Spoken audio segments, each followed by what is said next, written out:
Hello friends, welcome to our channel. Today we're going to take a look at another horrible case with you. The case of Ben Renick. Ben Renick was born in August 1987 in Missouri. He grew up in a rural area with his family, including his older brother Sam, with whom he was very close.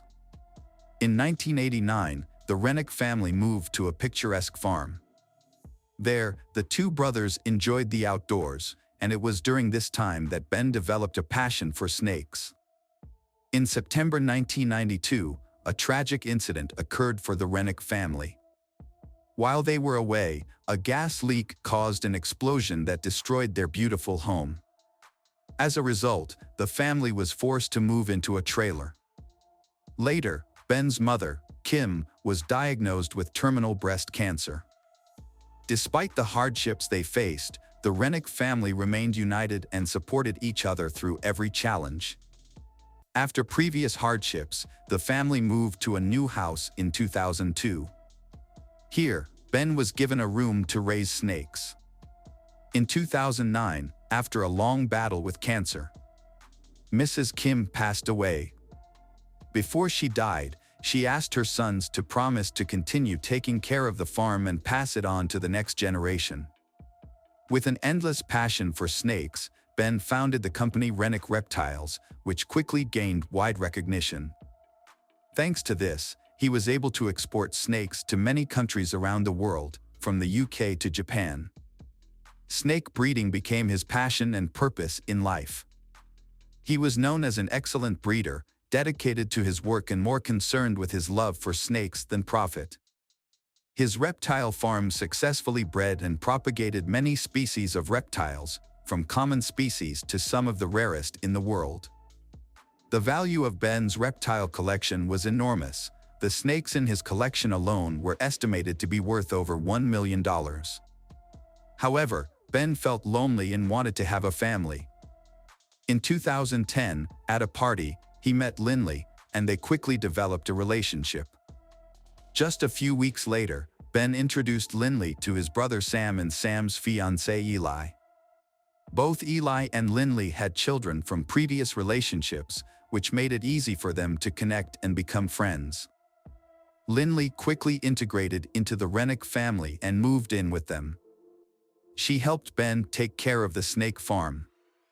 They fell in love and lived like a real family, although they were not officially married. In March 2012, Lynlee gave birth to a baby girl named Amelia. Ben was very happy to be a father. However, their happy family life once again encountered difficulties. Frank Renick, Ben's father, faced serious business difficulties.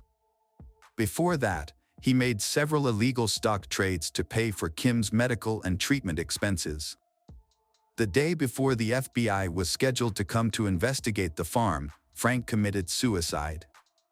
His death put an end to the investigation. Frank's sons once again faced the pain of losing a loved one. Ben inherited the house and farm, while Sam received a sum of money much larger than the value of the house.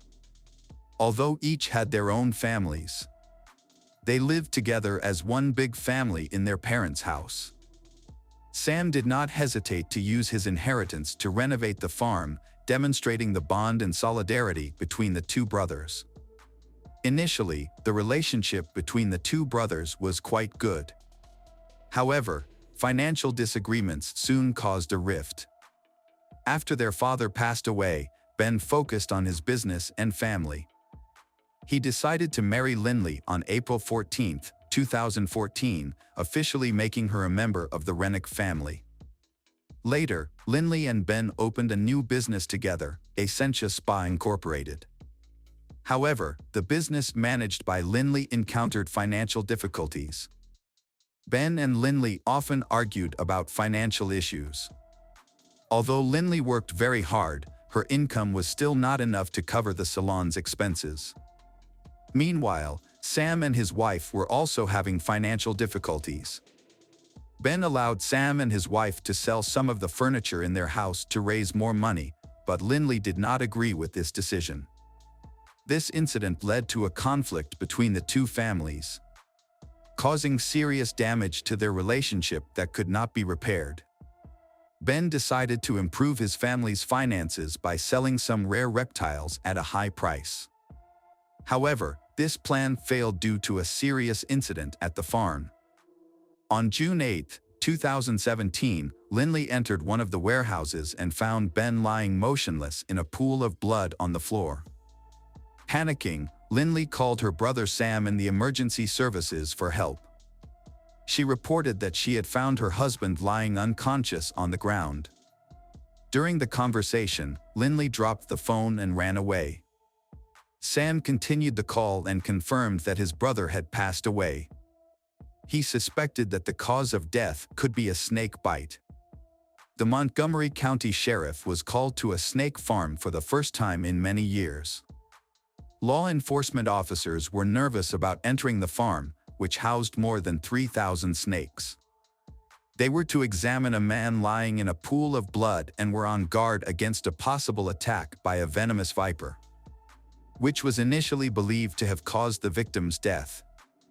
When police investigator Dave Colbert arrived at the scene and examined it closely, he discovered a shell casing on a shelf at eye level.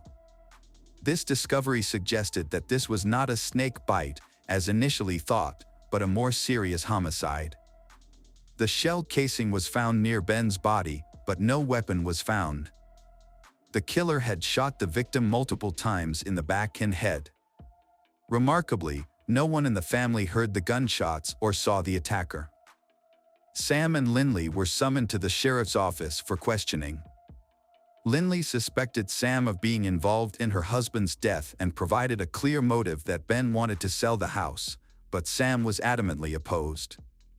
To clarify the matter, Sam was asked to take a lie detector test, which he successfully passed. The police released Lynlee and Sam because there was not enough evidence to hold them.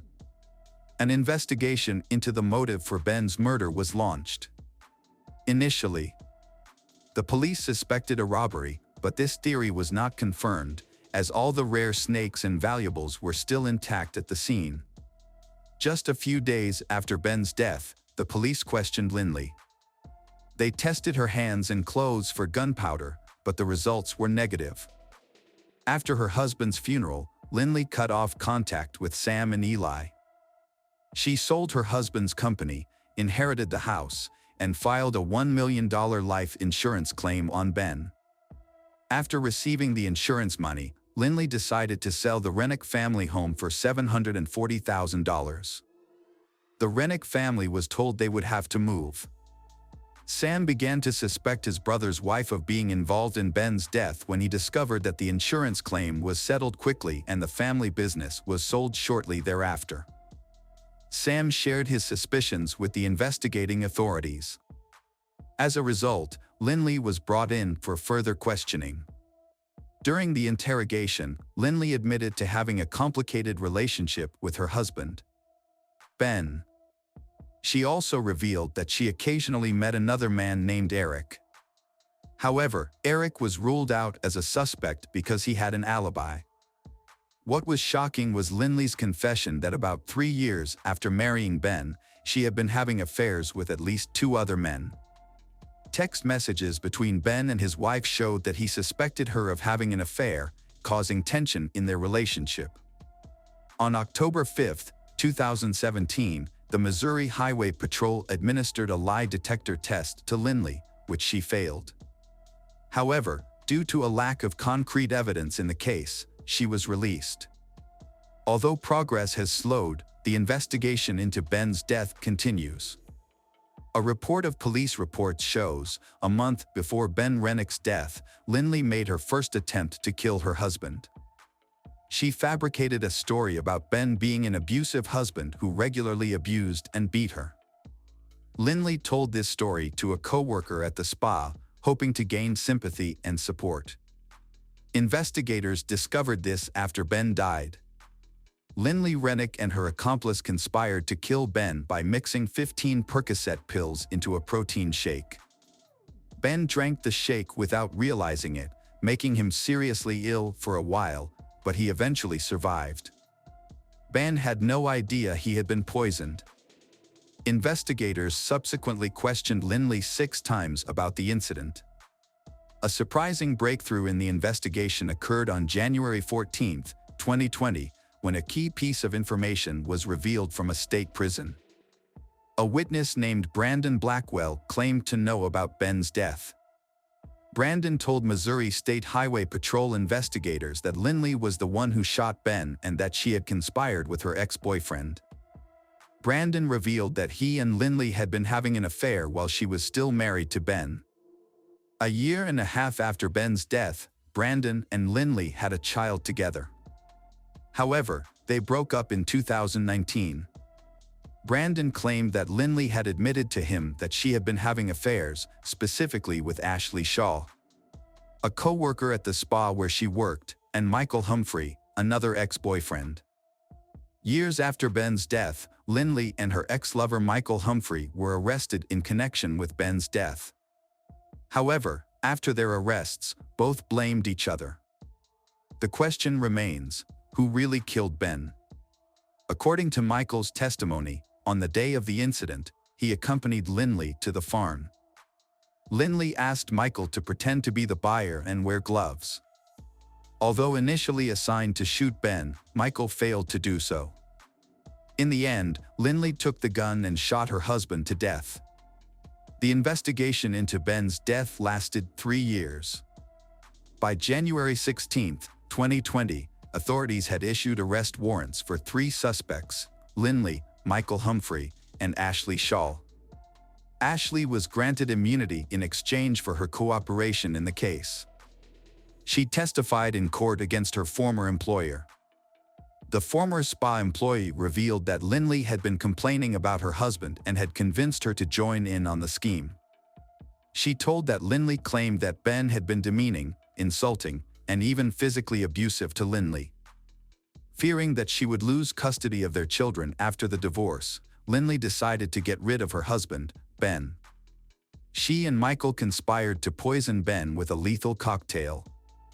When questioned, Lynlee and Michael blamed each other for Ben's death. In October 2021, Michael Humphrey appeared in court in Ine County.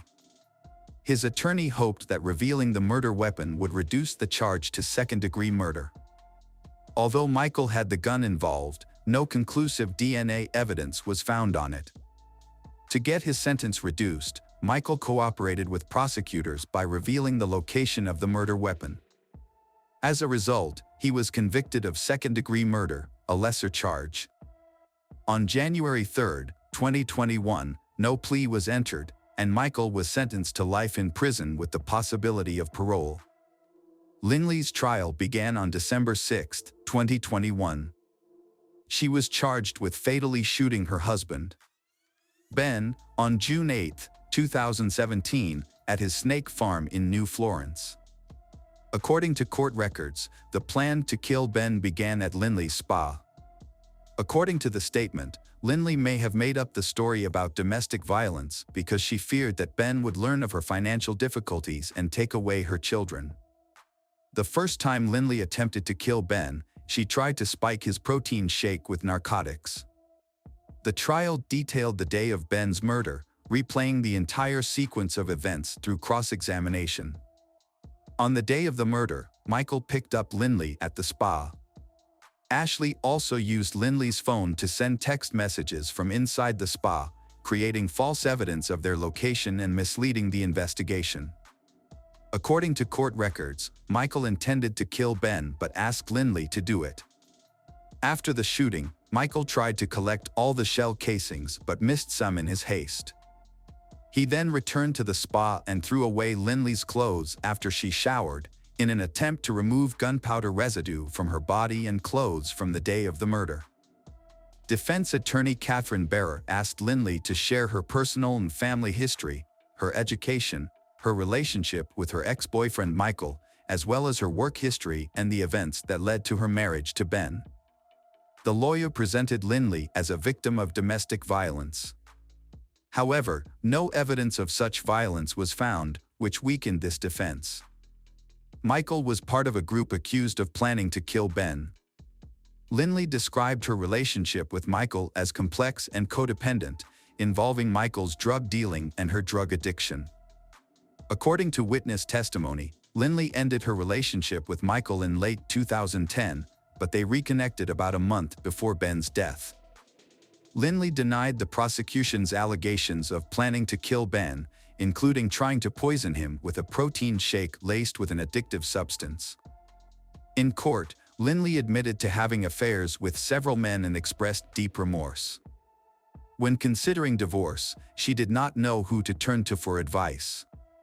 As her father was divorced and held strong views on divorce and adultery, Lynlee wanted support when talking to Ben, so she contacted her ex-boyfriends, which led to her reconnecting with Michael. During the trial, Lynlee admitted to participating in her husband's death and concealing Michael's involvement. She said the reasons were marital problems, including arguments, allegations of abuse by Ben, and stress related to his snake business.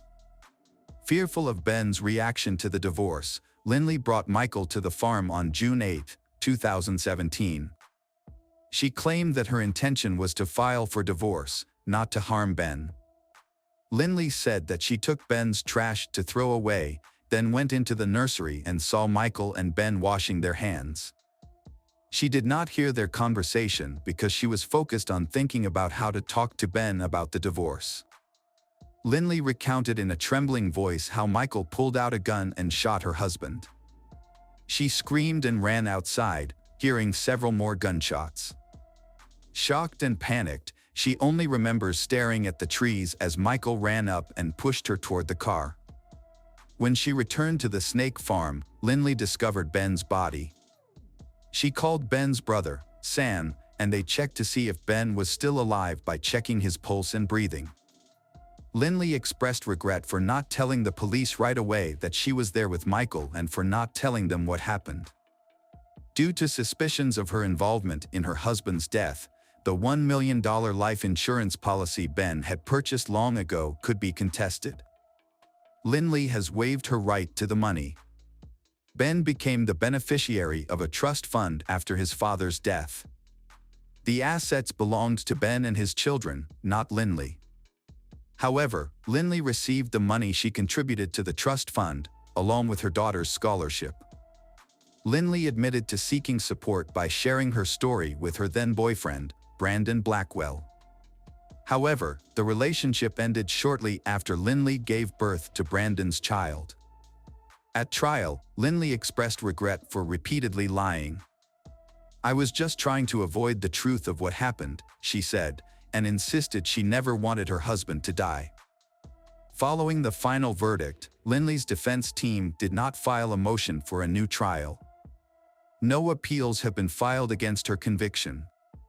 However, Lynlee filed a defamation lawsuit against Blackwell, claiming that his statements about her involvement in her husband's death were false. However, prosecutor Kevin Zellner questioned Lynlee's testimony during cross-examination. He asked why she did not check on her husband after hearing the gunshots, why she did not call 911, why she sent friendly text messages to her husband and Michael after the shooting, and why she continued to lie even after emergency responders were involved. Prosecutor Kevin portrayed Lynlee as a clumsy but ruthless mastermind in the murder. Lynlee admitted to suggesting that police consider Ben's brother, the victim, as a suspect. During the trial, Kevin criticized Lynlee's coldness in accusing the deceased's brother. During the sentencing hearing for second-degree murder and armed criminal action, Lynlee broke down and cried but still did not admit her guilt. On December 9, 2021, Lynlee, 33, was convicted of second-degree murder. She was sentenced to 13 years in prison for the murder and an additional 3 years for the armed criminal action. In total, Judge Kevin Crane sentenced her to 16 years in prison the following January. Sam and Ben's family were furious about the sentence. They believe that both Michael and Lynlee deserve life in prison, as they are as guilty as their co-defendants. Sam expressed deep disappointment and surprise when he realized that in Missouri, a human life is only valued at 13 years in prison.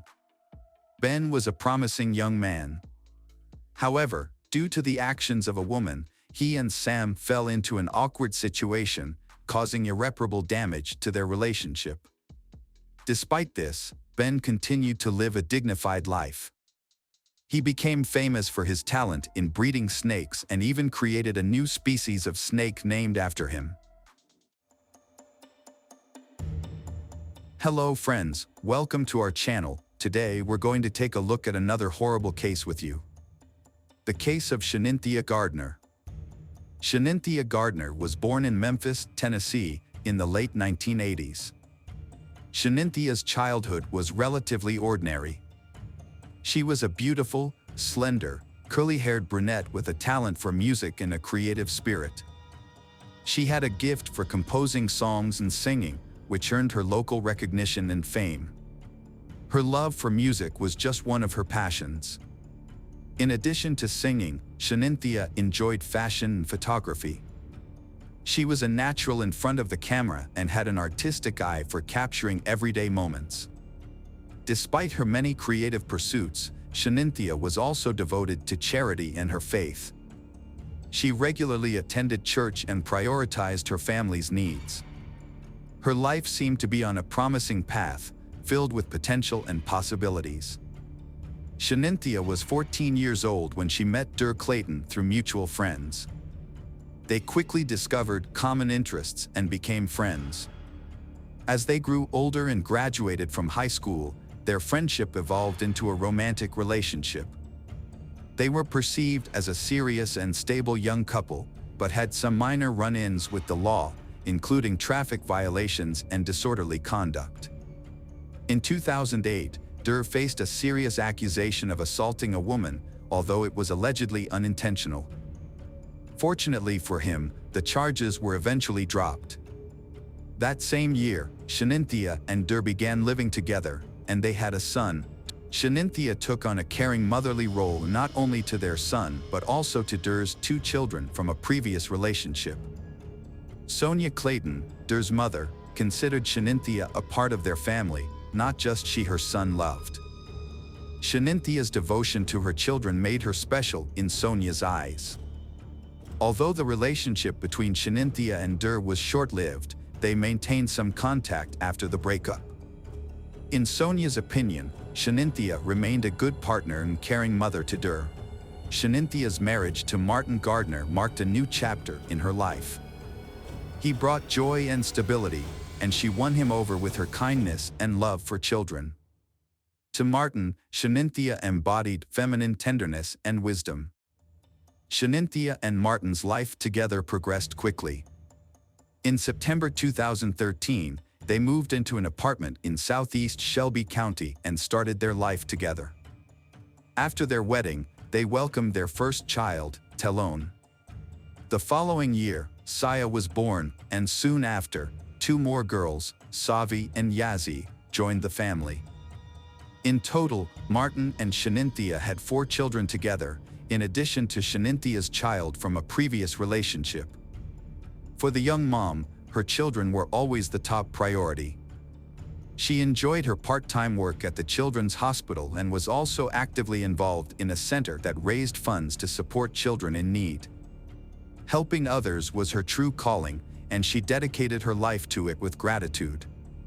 Friday, July 1st, 2016, began like any other ordinary day. At around noon, Shanynthia was speaking with her husband, Martin, over the phone. Her voice remained calm, as it typically was.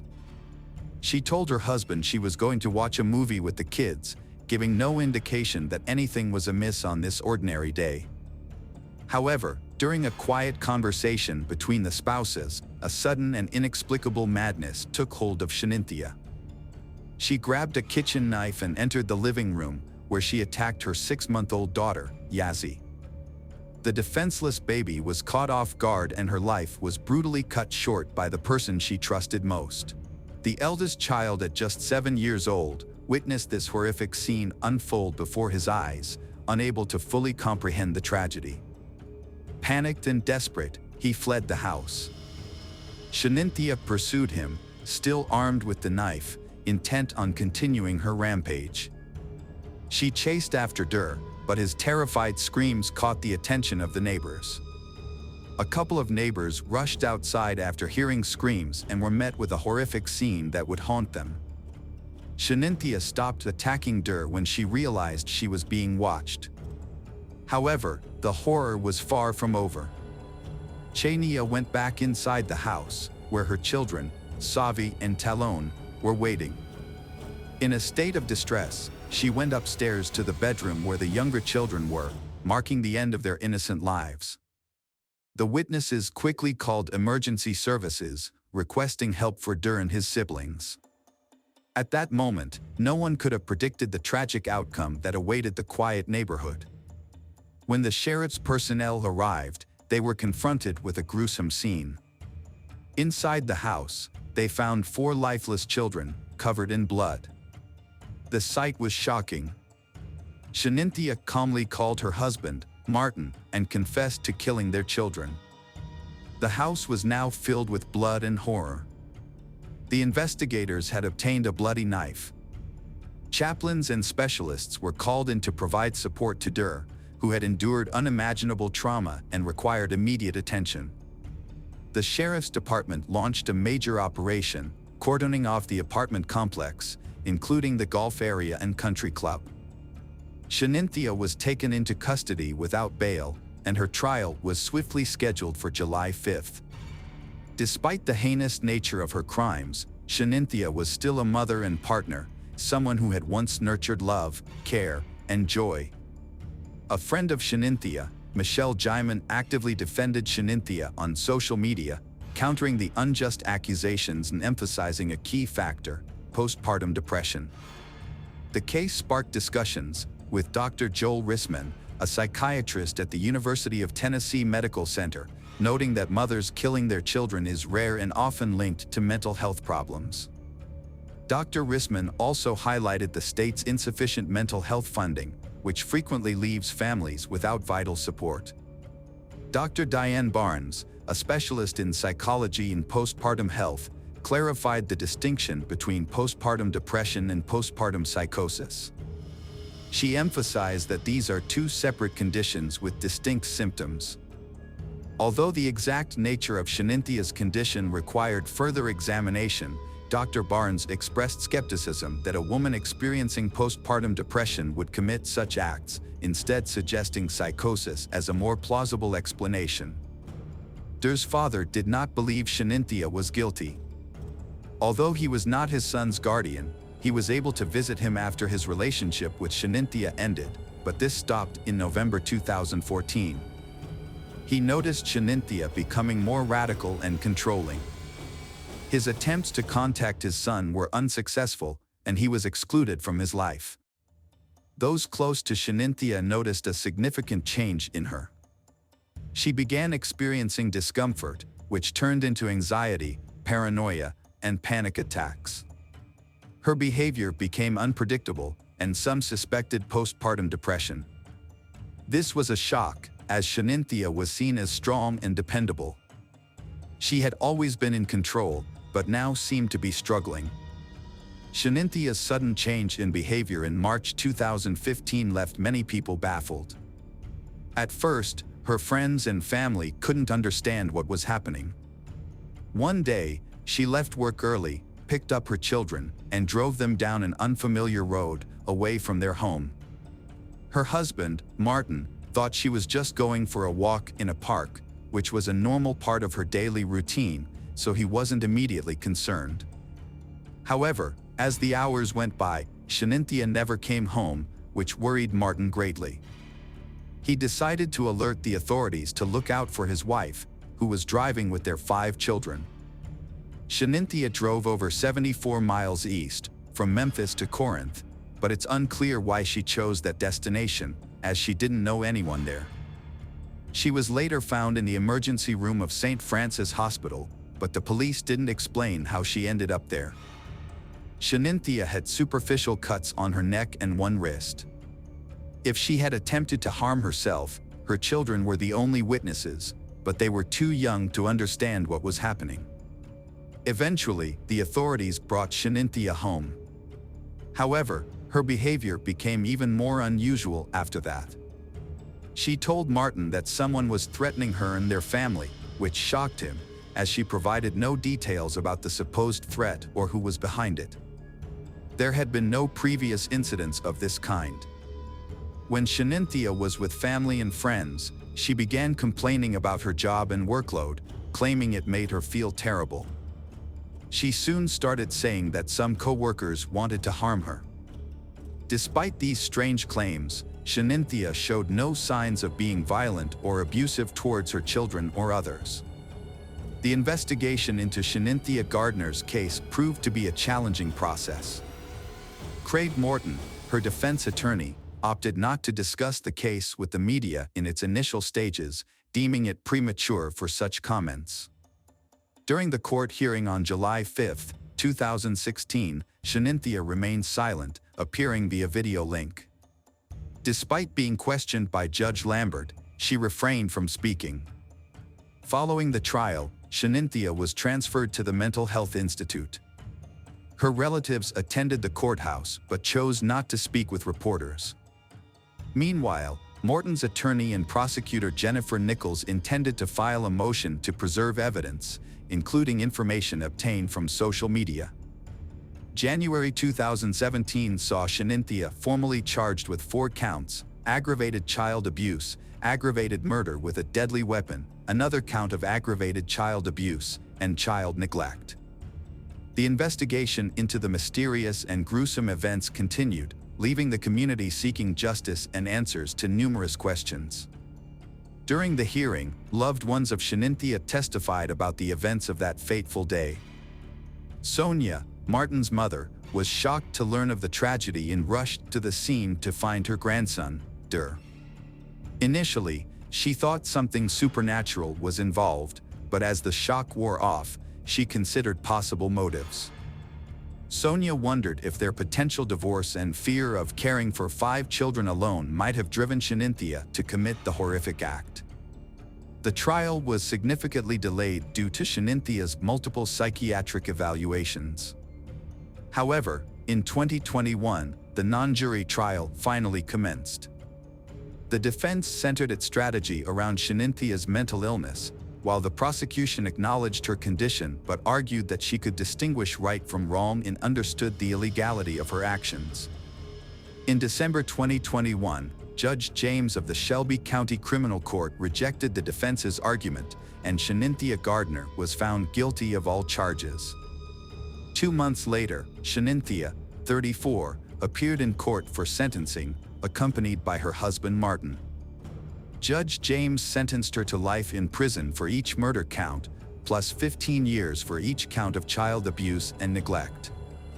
Shenanthea can apply for parole only after serving 51 years.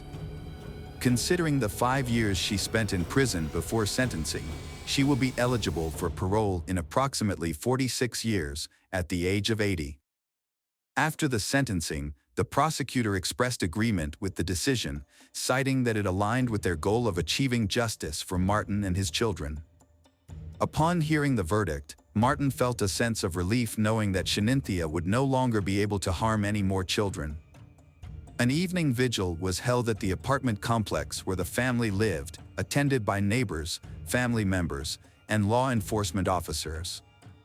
The gathering was a tribute to the innocent victims, with attendees holding red and white candles and offering prayers for the departed souls. The Reverend Pastor of the Baptist Church emphasized that the vigil marked the beginning of the community's healing process. He noted that those present were united in their desire to support the surviving baby and his father during this challenging time. Der did not attend the memorial ceremony, with his grandmother Sonia explaining to the media that he was too consumed by anger to participate. The president and CEO of the Children's Hospital where Shenanthea worked extended condolences on behalf of the hospital staff. Martin's colleagues created a social media account to support him with the funeral arrangements for his 4 children. At the ceremony, Martin displayed remarkable strength and dignity in his speech as he shared a few words about his children and family. He concluded by emphasizing that his home was once filled with happiness when his children and Shenanthea were present, and that he would always cherish this memory. Hello friends, welcome to our channel. Today we're going to take a look at another horrible case with you, the case of Ilana Frick. Ilana Christina Frick was born in September 1977 in Windsor, Ontario, to George and Anna, who had immigrated to Canada from Croatia in the early 1970s. She was the younger of two daughters, with an older sister named Caroline, with whom she was extremely close. Ilana's birth was considered a miracle by her parents. Her mother, Anna, had faced serious health complications after her first pregnancy, and doctors had told them that Anna would likely never conceive again. Anna and George made a significant effort to ensure their daughter's well-being and meet their needs, in spite of the difficulties they faced. They both worked at a car factory, striving to give Ilana and Caroline a good education and a comfortable life. Growing up, Ilana was a diligent and passionate student. She spent most of her free time reading, also found time to attend dance classes, practice gymnastics, and compete in track and field events. During her summer breaks, Ilana chose to work to help support her family, often working in cornfields and learning to manage her finances wisely. As she progressed through school, Ilana excelled in math and science, and by the time she reached high school, she had set her sights on a career in medicine. Ilana graduated at the top of her high school class and was accepted into a prestigious medical university. Around the same time, she started dating Matthew Ryan, a classmate from high school who was also studying in the same department. They maintained a long-distance relationship after graduation, with Ilana moving to Ottawa to pursue a residency program at the university. Matthew, on the other hand, chose to work at a local hospital and did not pursue further education. Despite the distance, Ilana and Matthew's relationship continued until nearly 2002. They had even made plans to get married, but ultimately decided to remain friends. By then, Ilana was interning at a top clinic and was working towards earning a doctorate, while Matthew's career had not advanced. In February 2003, during a night shift at the hospital, Ilana met Mohammed Shamji, a new colleague. She was immediately drawn to him. Mohammed, who was just a year older than Ilana, was a resident in the neurosurgery department and came from a family of prominent doctors. Mohammed Shamji was born and raised in Ottawa, Ontario, into a family of medical professionals. His father, Farid Shamji, was a well-known surgeon, and his mother, Edith, was a talented psychiatrist. Mohammed's older brother, Ali, also pursued a career in medicine, becoming a medical biophysicist. Both brothers attended Yale University, and later, Mohammed returned to Canada to earn his doctoral degree from the University of Western Ontario. Additionally, Mohammed had taken an interest in a blonde woman, but at first, he did not make any attempts to approach her. Ilana was immediately drawn to Mohammed, a tall, dark-skinned man, and sought to capture his attention. He eventually asked for her number and initiated contact, marking the beginning of their romance. Initially, Ilana perceived Mohammed as a reserved individual who hesitated on dates, jumped between topics, or fell silent, giving the impression of being introverted. However, it was later discovered that his behavior was not due to shyness but rather a lack of interest. Unbeknownst to Ilana, Mohammed was seeing another woman at the time and intentionally kept this a secret. When Ilana discovered she had a rival, she became resolute in her determination to be the only woman in his life. The first year of their relationship was tumultuous, with they breaking up on 3 separate occasions, rekindling. This was largely due to Ilana's persistence in pursuing the relationship. Despite her parents' awareness of the issues and their encouragement to leave Mohammed, Ilana remained resolute, convinced that she had found her soulmate. Ilana often showered Mohammed with gifts, surprises, and home-cooked meals, but he only sporadically reciprocated her affection. Mohammed seemed content to accept Ilana's displays of love without feeling obligated to return them. This dynamic created an emotional imbalance, where Ilana grew increasingly dependent on Mohammed. In the summer of 2004, Ilana and Muhammad received unexpected news: Ilana, unplanned pregnancy. A sudden life-changing event forced them to rethink their future plans.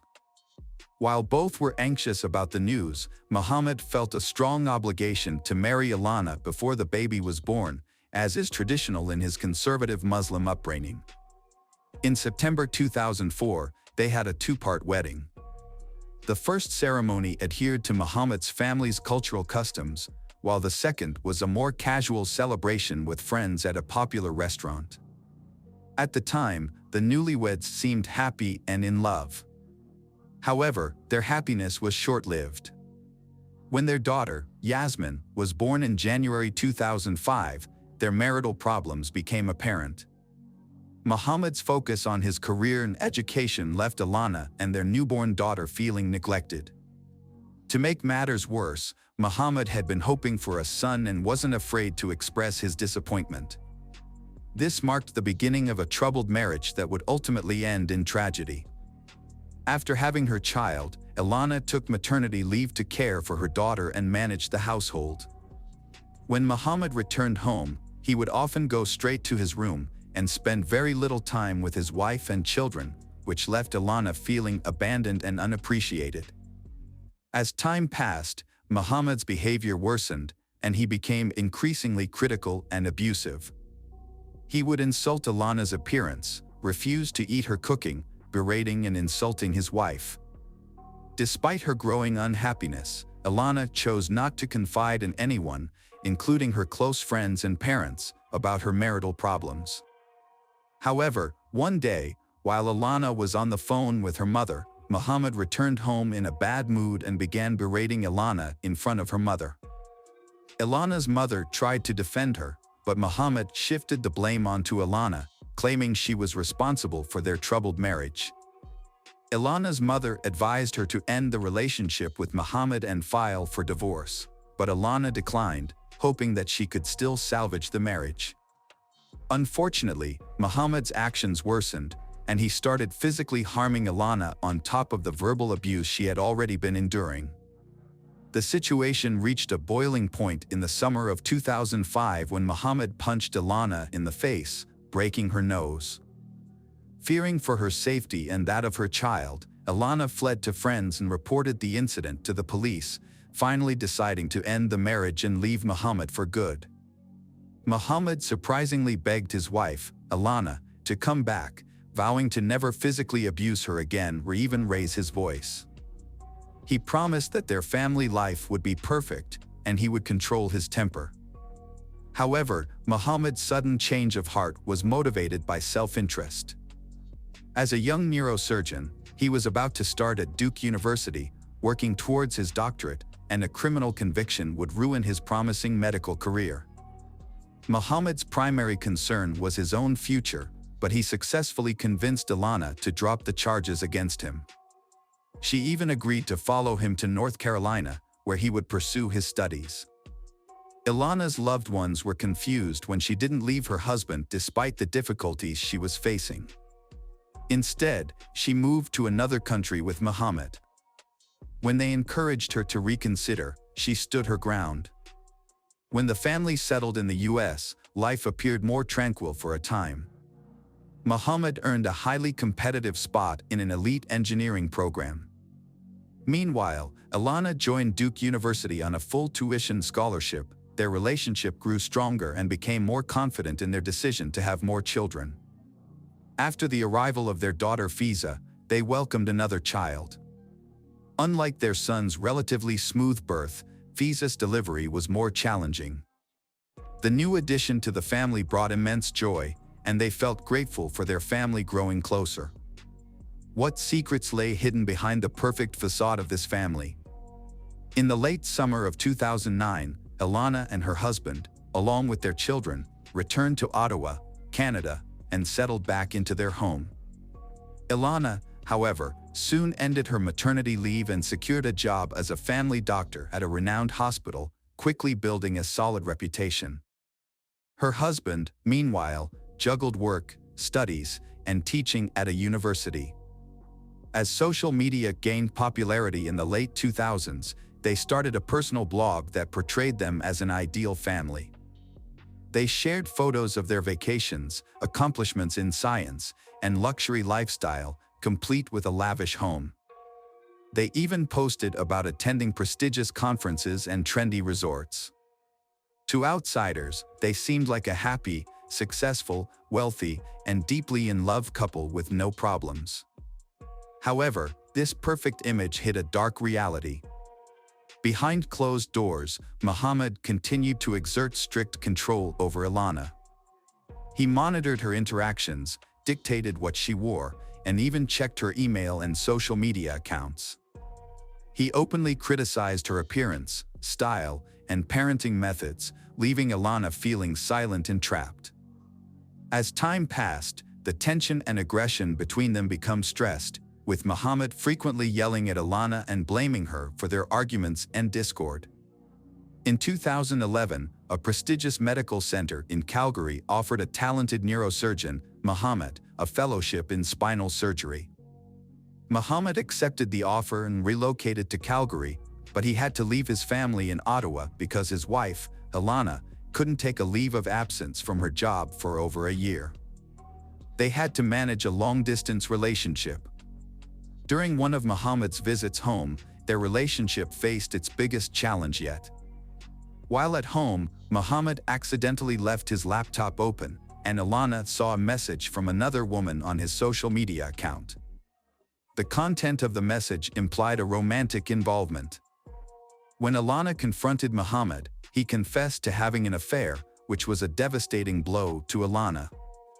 Ilana's family believed that this was the final straw, and they were convinced that she wouldn't forgive Muhammad again. However, Ilana decided to give their marriage another chance. Muhammad promised to end the affair, and they decided to start fresh in Toronto, where Muhammad had secured a high-paying job. Despite this fresh start, their marital issues persisted. After their move to Toronto, Muhammad expressed his desire to have a son, and Ilana agreed to try again, hoping that a new child would bring stability to their family. In October 2013, they had a son named Marius, a long-awaited addition to their family. Despite the new baby, his behavior towards his wife remained unchanged. Over the next few years, he devoted himself to his medical career, becoming a skilled and respected neurosurgeon known for his ability to tackle complex cases that other doctors avoided. Meanwhile, the wife also advanced in her career, becoming a representative for the Ontario Medical Association. However, the tension between them began to escalate, and his behavior towards his wife became increasingly aggressive. He went beyond verbal abuse, resorting to physical violence against her. During a family ski trip, the wife suffered a deep cut on her arm that required stitches, as well as other injuries. She initially claimed that the injuries were a result of a skiing accident. However, she later confided in her best friend that the injuries were actually inflicted by her husband. Following another heated argument over his latest infidelity, Ilana discovered that her husband, Muhammad, was having an affair with a colleague. After overhearing a suspicious phone conversation, Ilana confronted him, which led to a violent outburst, and he physically abused her. A friend, who was aware of the situation, advised Ilana to end her marriage, but she refused. Her friend jokingly suggested that Ilana should retaliate by having an affair of her own. Although the suggestion was made in jest, Ilana might have considered it a viable option to get back at her unfaithful husband. During the summer of 2016, their relationship continued to deteriorate. Their children were away at camp or staying with their grandparents, leaving Ilana and Muhammad to face their marital problems alone. In a surprising turn of events, they celebrated their 12th wedding anniversary in early September, even sharing the news on social media. However, their happiness was short-lived, as they began discussing divorce just a week later.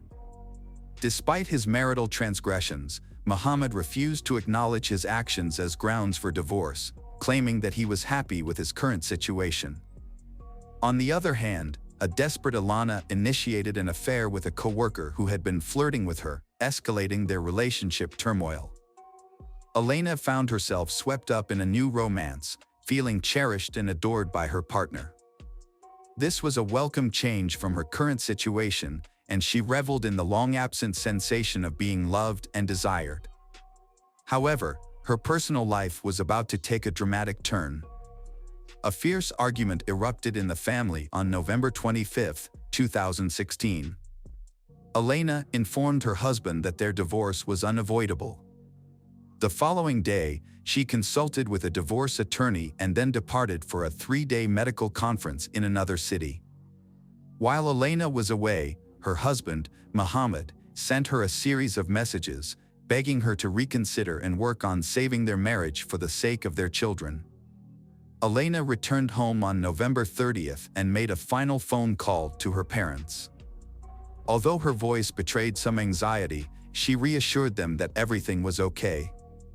Unbeknownst to her family, Elena had attempted to call the police that evening, but in her distress, she accidentally misdialed the number, leading to a devastating outcome. On December 1st, Anna tried to contact her daughter Ilana but was unable to reach her. Concerned, Anna called her son-in-law Muhammad to ask what was wrong. Muhammad claimed that Ilana had packed her bags in the middle of the night and left him and their children to be with her lover. However, Anna and her husband were skeptical of Muhammad's story, knowing that their daughter would never abandon her children. They asked a close friend of Ilana's to keep an eye on the Muhammad home while they traveled to Toronto to report Ilana's disappearance to the police. The friend reported that Ilana's car was still parked in the driveway, which only added to the family's concern. When Anna and her husband arrived at their daughter's house, they didn't notice anything out of the ordinary at first. However, Muhammad was agitated and insisted that Ilana was with her lover, repeating the same story he had told the police earlier. After Ilana was reported missing, a shocking discovery was made. The police found a body inside a suitcase. A man walking his dog by the river on December 2nd noticed a new-looking suitcase under a bridge about 24 miles from the suspect Muhammad's home. His curiosity got the best of him, so he opened the suitcase, discovering the body of a blonde woman. The police were immediately notified, and the body was taken to the medical examiner for identification and analysis. Fortunately, identifying the owner of the suitcase was not difficult because the perpetrator had left the luggage tag attached, which still had her name and travel information from her recent trip. Her parents confirmed the identity as Ilana. An autopsy revealed her cause of death to be mechanical asphyxiation and a broken neck. Additionally, her body showed signs of abuse with multiple bruises and abrasions. Notably, the victim was found dressed in pajamas with no shoes. Considering the victim's position in clothes, it appears she was placed inside the suitcase immediately after her death. The investigation led to the suspect's arrest later that evening at a coffee shop. Evidence indicated he was planning to leave the country. A lawyer accompanied the suspect during his meeting at the time of arrest. However, law enforcement thwarted the escape. Subsequently, Muhammad, the prime witness turned suspect, was arrested, formally charging him with Ilana's first-degree murder. Muhammad denied any involvement in the incident, but a disturbing detail soon came to light. Their 12-year-old daughter, Yasmin, had unintentionally witnessed her mother's murder. Yasmin reported hearing screams and noise coming from her parents' room, prompting her to rush there. She opened the door slightly and saw her father kneeling behind the bed, while her mother was likely on the floor, out of her sight. Muhammad ordered Yasmin to leave the room immediately, shut the door, and go back to bed. The next morning, he told his daughters that their mother had left. Despite her young age, Yasmin sensed that something terrible had occurred, but she couldn't fathom that her father was responsible for her mother's death. To avoid putting his daughter through the trauma of testifying in court, the accused confessed to the crime. He recounted the events of that fateful evening, stating that he and his wife had argued over her alleged infidelity and desire for a divorce. Muhammad claimed that he didn't intend to harm his wife, but the situation escalated rapidly. The argument turned violent, and when his wife tried to call the police, he knocked the phone out of her hand. She began screaming, and Muhammad struck her multiple times in the face before pinning her to the floor and strangling her with his hands. Muhammad's daughter entered the room, but couldn't see what had happened behind the bed. By the time Muhammad realized his wife was not breathing, it was too late. In a desperate attempt to revive her, he made a fatal mistake, breaking her neck. Panicked, he placed her body in a large suitcase and drove around for hours, unsure of what to do. Eventually, he stopped at a small bridge over a river and threw the suitcase into the water, hoping the current would carry it away. However, the suitcase got stuck against the bridge's foundation, hidden in the darkness. During the trial of the surgeon, a scandal emerged involving his father, Ferd Shamji. The elderly man made derogatory comments about his deceased daughter-in-law, trying to justify his son's actions by claiming she had been unfaithful and provoked him. As a result, his medical license was revoked. Muhammad was found guilty of second-degree murder in April 2019 and sentenced to life imprisonment. However, he may be eligible for parole in 14 years, considering the time he served during the trial. This means he could be released as early as 2030. Additionally, Muhammad was prohibited from contacting his children or his wife's parents and was ordered to pay them a substantial amount of compensation. His medical license was also permanently revoked, preventing him from practicing medicine or teaching again. The children who have lost their parents are now being cared for by Ilana's parents. Hello, crime enthusiasts. Are you ready for another chilling investigation? The case of Kirsten Hatfield. Kirsten Hatfield was born on February 12, 1989, in Midwest City, Oklahoma. Kirsten's father left the family soon after her birth, and her mother, Shannon, moved back in with grandparents. When Kirsten was 2 years old, they moved to their own home. Later, Shannon remarried, but the marriage was short-lived, leaving Shannon to care for her 2 young daughters alone. Kirsten, being the older sibling, took on a lot of responsibility, helping her mother care for her younger sister, Faith. Kirsten and Faith shared a bedroom, while their mother slept in the adjacent room. On May 13, 1997, Shannon put her daughters to bed as usual. Kirsten was 8 years old, and Faith was 3. However, Faith had already fallen asleep, so Shannon only said goodnight to Kirsten and left the door to their room slightly open, as she always did, in case Kirsten or Faith needed her. At around 3 a.m., Shannon was awoken by a noise coming from the girls' room. Thinking one of her daughters was awake, Shannon got out of bed to check on them. As she approached the door, the noise stopped. Assuming her daughters had gone back to sleep, Shannon was about to return to her room when she noticed that the door to their room was now completely closed. This was unusual, as she was certain she had left it slightly open. She wondered if one of them had closed the door or if she had simply forgotten to leave it open. Shannon opened the door slightly to check, but she didn't enter the room before returning to bed. Shannon went to wake up her daughters at 6:30 a.m. the next morning, but only found Faith in their bedroom. Shannon asked Faith where Kirsten was, and when Faith said she didn't know, Shannon began a thorough search of the house. However, Kirsten was nowhere to be found. Shannon then checked outside the house and contacted the parents of Kirsten's friends to see if she had come to their house. But no one had seen her.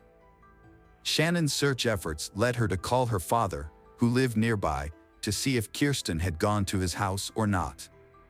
Unfortunately, he hadn't seen her either. At this point, Shannon realized Kirsten was missing, and her father advised her to call the police. When the police arrived, they initially thought Kirsten might be hiding in the house or had simply wandered off for a walk, given the town's low crime rate. However, upon inspecting Kirsten's room, they found the window slightly open with a few drops of blood on the frame.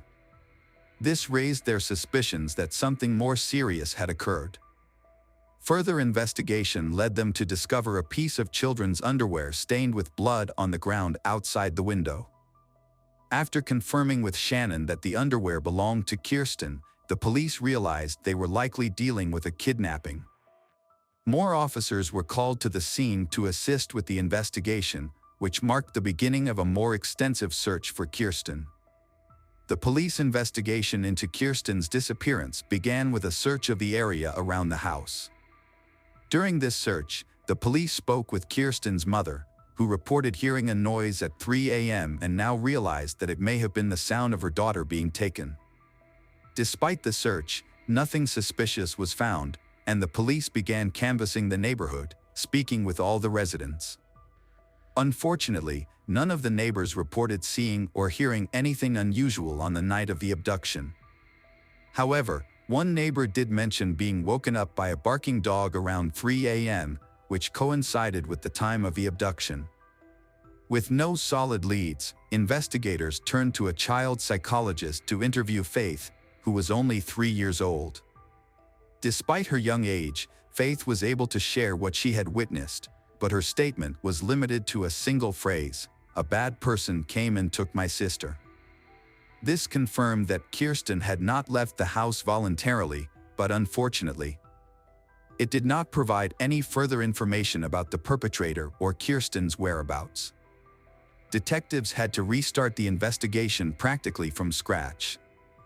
Their initial suspicion leaned towards someone who knew Kirsten well, as it seemed unlikely that a stranger could abduct her from her own room without a sound. Working on this theory, police discovered that Kirsten's mother, Shannon, had a history of drug-related problems.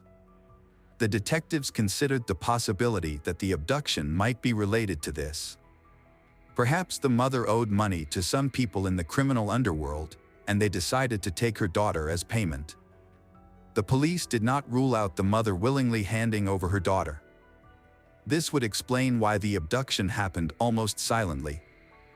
The investigation into Kirsten's disappearance continued, with detectives initially speaking to Shannon, her mother. Shannon denied any involvement, claiming to have been clean from substance abuse for some time and insisting she would never harm her daughter. Although detectives were not convinced of Shannon's innocence, they could not find any evidence to prove her involvement.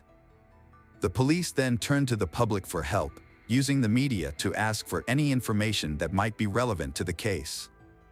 In response, they received hundreds of calls, but most of the calls were fruitless.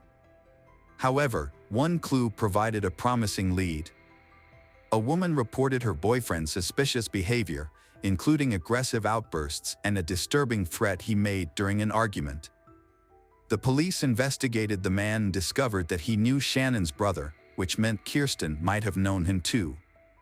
Additionally, the man had a history of drug use and assault, and he had previously been familiar with the Hatfield family home.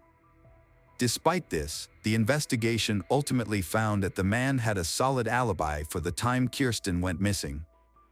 Multiple witnesses confirmed that he was at a bar until around 4 a.m. on the night of the disappearance, making it impossible for him to have abducted Kirsten. Detectives pursued multiple leads, but each one led to a dead end. As time passed, the hope of finding Kirsten alive began to fade. Kirsten's mother, Shannon, refused to give up. She took matters into her own hands, determined to find her daughter. She gave interviews to local media outlets, distributed flyers, and even investigated potential suspects on her own. However, Shannon faced numerous obstacles. Many local businesses refused to display Kirsten's flyers, citing company policies. She also attempted to meet with the state governor, but was unsuccessful. Shannon established a volunteer center to help find Kirsten. The center focused on distributing flyers and engaging with the media. However, Shannon encountered new challenges. Some volunteers stole money, lied about their work, and used the media to gain attention for themselves. Despite these setbacks, Shannon persevered in her search for the truth. After years of effort, Shannon realized that her approach was not yielding results. She enrolled in college, earned a degree in criminology, and became a parole officer. Shannon's goal was not only to find her daughter's kidnapper but also to protect others from potentially dangerous criminals who might be released from prison. Shannon suspected Kirsten's kidnapper had a history of violent crimes. To pursue this lead, she researched people with violent pasts in her area but found no connection to Kirsten's disappearance. Despite her efforts, she eventually had to accept that Kirsten might have passed away and might not return. Still, Shannon continued to search for answers. Periodically, police reopened the case to investigate new leads, working with the FBI to create an updated sketch of Kirsten's possible appearance.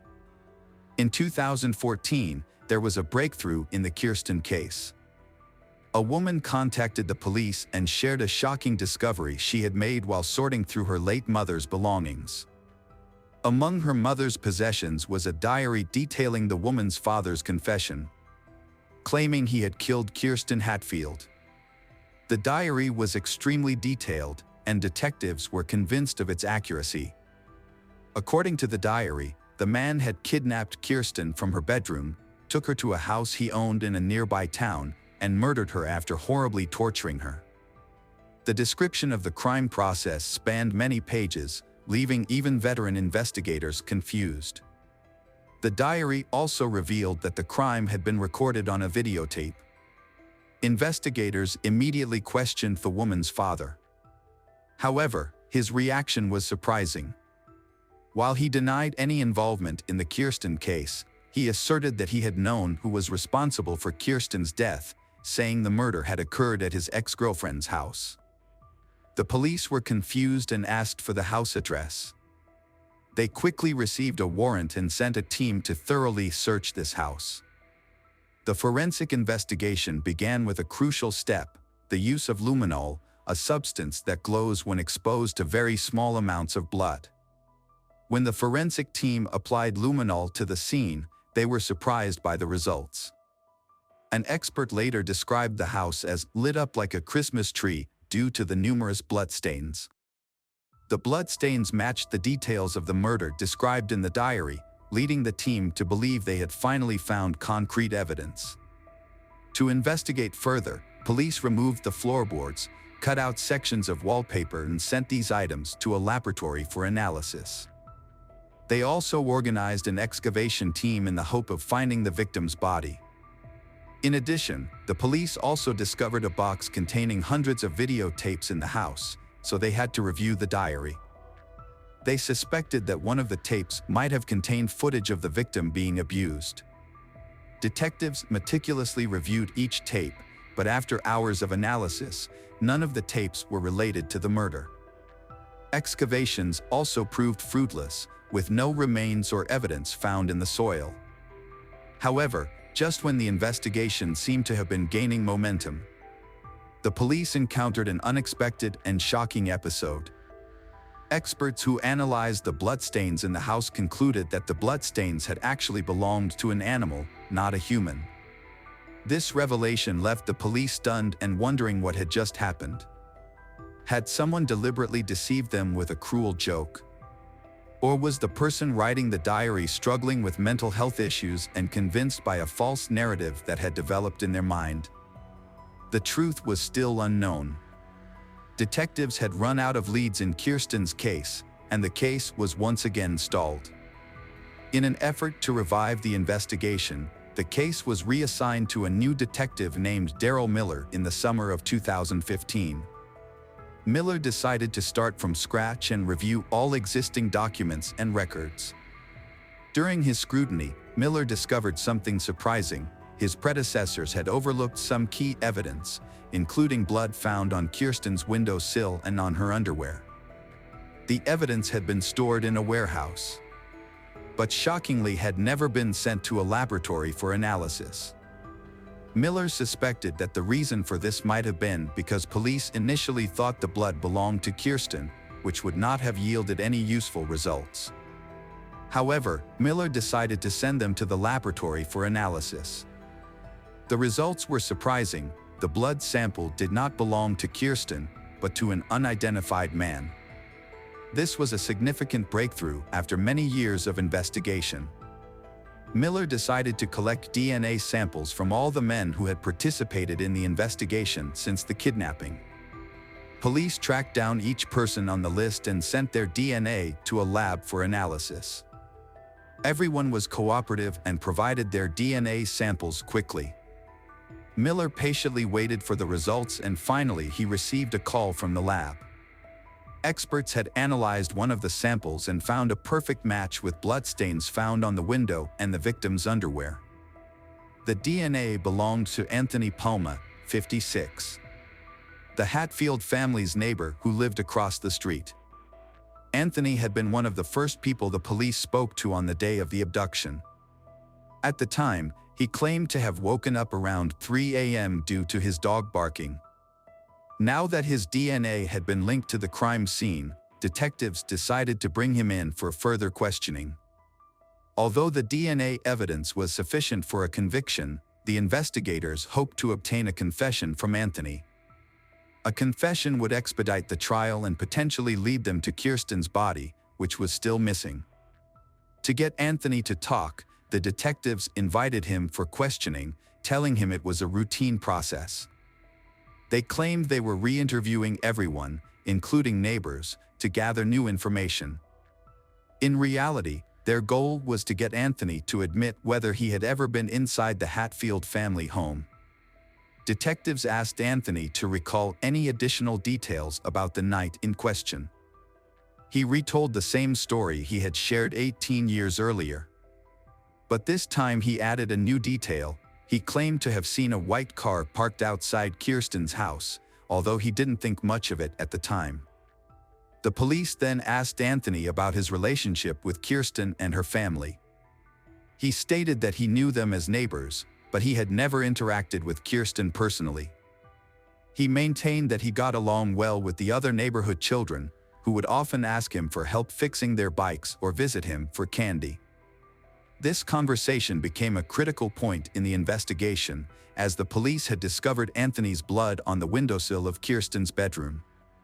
When they asked if he had ever entered the house, Anthony claimed he had not. This statement raised suspicions, as the presence of his blood suggested otherwise. The detectives faced a challenge. Anthony's blood was fresh, suggesting it had been left recently, but he had had a visit to the house when it belonged to a friend. The investigators decided to move forward with the interrogation. Informing Anthony that his blood had been found in Kirsten's room and on her underwear. Anthony repeatedly denied ever entering the house, despite the evidence to the contrary. The investigators attempted to extract a confession, but he consistently maintained his innocence. The detectives changed their approach and exited the room, leaving Detective Miller to speak with Anthony privately. Miller entered with a photo of Kirsten, placing it in front of Anthony.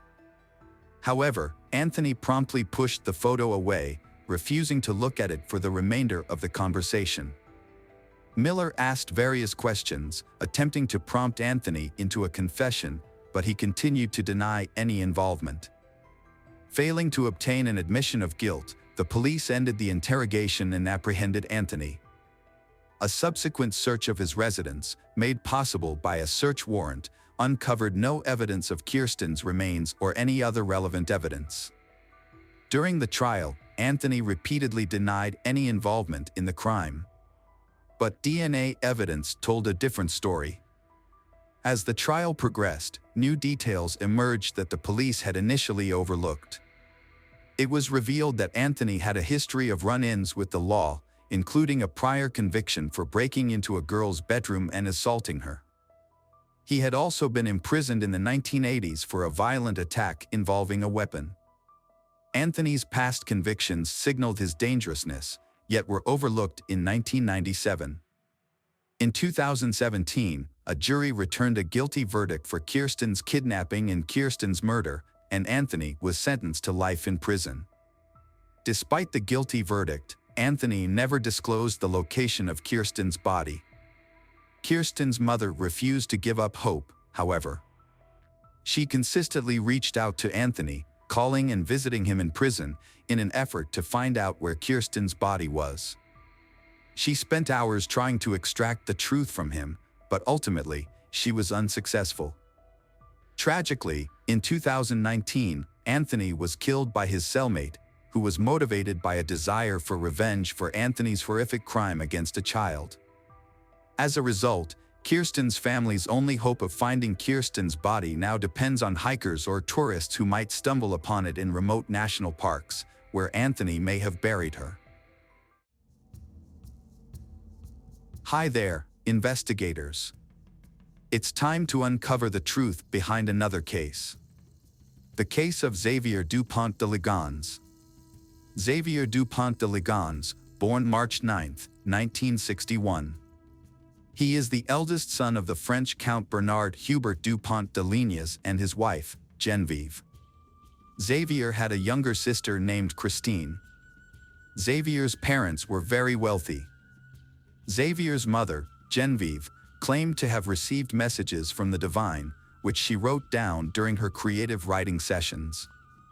Her strange beliefs developed into teachings about the impending apocalypse, and she founded a religious sect called the Church of Philadelphia. The group consisted of members of the aristocracy, whom Geneviève believed would survive the apocalypse and participate in the renewal of the world. Despite his father's aristocratic title, Xavier had little interest in the French tradition.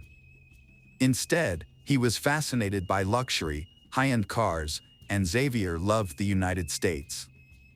Xavier's lavish lifestyle was financed by his mother through substantial donations from members of the sect, who vowed to keep their activities secret.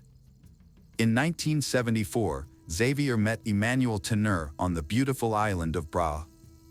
They formed a friendship based on mutual understanding and respect.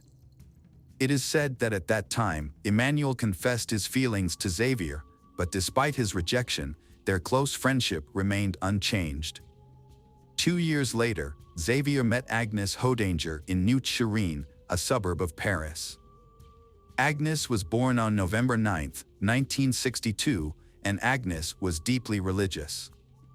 She worked as an assistant at the Blanche de Caze Catholic School in Nantes, where she taught catechism. Although information about Agnes' family is not widely available, there are many sources that indicate that Xavier and Agnes formed a very close relationship. The relationship developed into a short-lived romance before they decided to separate. In 1990, Agnes gave birth to her first child, Arthur, from a non-coercive relationship. Soon after, she and Xavier got back together, rekindled their love, and decided to marry. Xavier adopted Arthur as his son. 2 years after the breakup, they welcomed the birth of their second son, Thomas, who was considered the heir to the family. To commemorate this important event, Xavier chose Emmanuel as the first person to support Thomas. After Thomas, the couple had 2 more children, Anna and Benoit. The family of 6 lived happily. Xavier showed himself to be a loving father and his children excelled in school, opening up a promising future. Agnes passed on her faith to her children and took them to church. Around 2000, in accordance with their interests and wishes, Xavier moved his family to the United States. Xavier, a reserved, charismatic, and multilingual man, believed he could easily integrate into the United States. However, this project failed, resulting in significant financial loss. Upon returning to France, Xavier was left in a large amount of debt after several failed business ventures. Xavier was described as a salesman in some investigations. According to French media reports, financial problems had been a major concern for Xavier for many years. One of Xavier's failed projects was the importation of plans from the United States into French. In addition, Xavier also started a small business but found only limited success. These businesses included hotel and restaurant guides for sales representatives, a loyalty system for restaurants, and an association called the French Federation of Commerce. Xavier was also listed as the manager of another business that has not been clearly disclosed. Eventually, the business's accounts were few, and by 2003, Xavier had hired 6 sales staff. Xavier's work was often Monday through Friday and brought in less than $4,200 in reported annual income. The mounting financial problems began to strain Xavier's marriage, perhaps due to the usual disagreements in marriage. In 2004, Agnes wrote on a French forum about the challenges she and her husband faced, notably that Xavier had told her that the collective death of the entire family would not be a disaster. The financial situation worsened, and by 2009, the mounting debt had taken a serious toll on their relationship, forcing them to temporarily separate. During this time, Xavier sent Agnes several letters blaming her for the family's difficulties and the debts they were facing. This emotional stress affected Agnes, causing her to lose her sense of direction and suffer from insomnia. During this difficult time, Xavier sought help from his friend Emmanuel, who came from a wealthy family and had inherited a fortune from his father. Emmanuel was always ready to help Xavier financially. Emmanuel not only lent Xavier money, but also financed his trips and co-signed the purchase of a house. With Emmanuel's help, the Xavier family lived in a small wooden house on the outskirts of Nantes in the late 2000s. However, after settling down, the neighbors found Agnes to be stubborn and not easily put up with her husband. But behind closed doors, Agnes faced personal problems. She felt Xavier was too slow and unloving, and sometimes even abusive towards Agnes.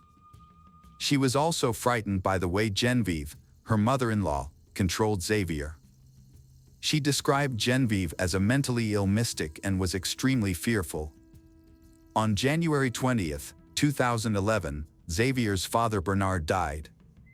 Xavier hoped that his father's death would result in an inheritance, which would help him solve his financial problems. However, Xavier was shocked.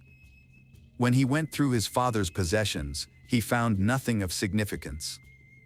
The remaining items included a few pieces of paper, a rifle, a name tag, a ring, and some cash, which Xavier promptly took. A few hours after his father's death, Xavier withdrew cash using his father's card. On February 2nd, he obtained a gun license, and on March 12th, he purchased a silencer for his rifle.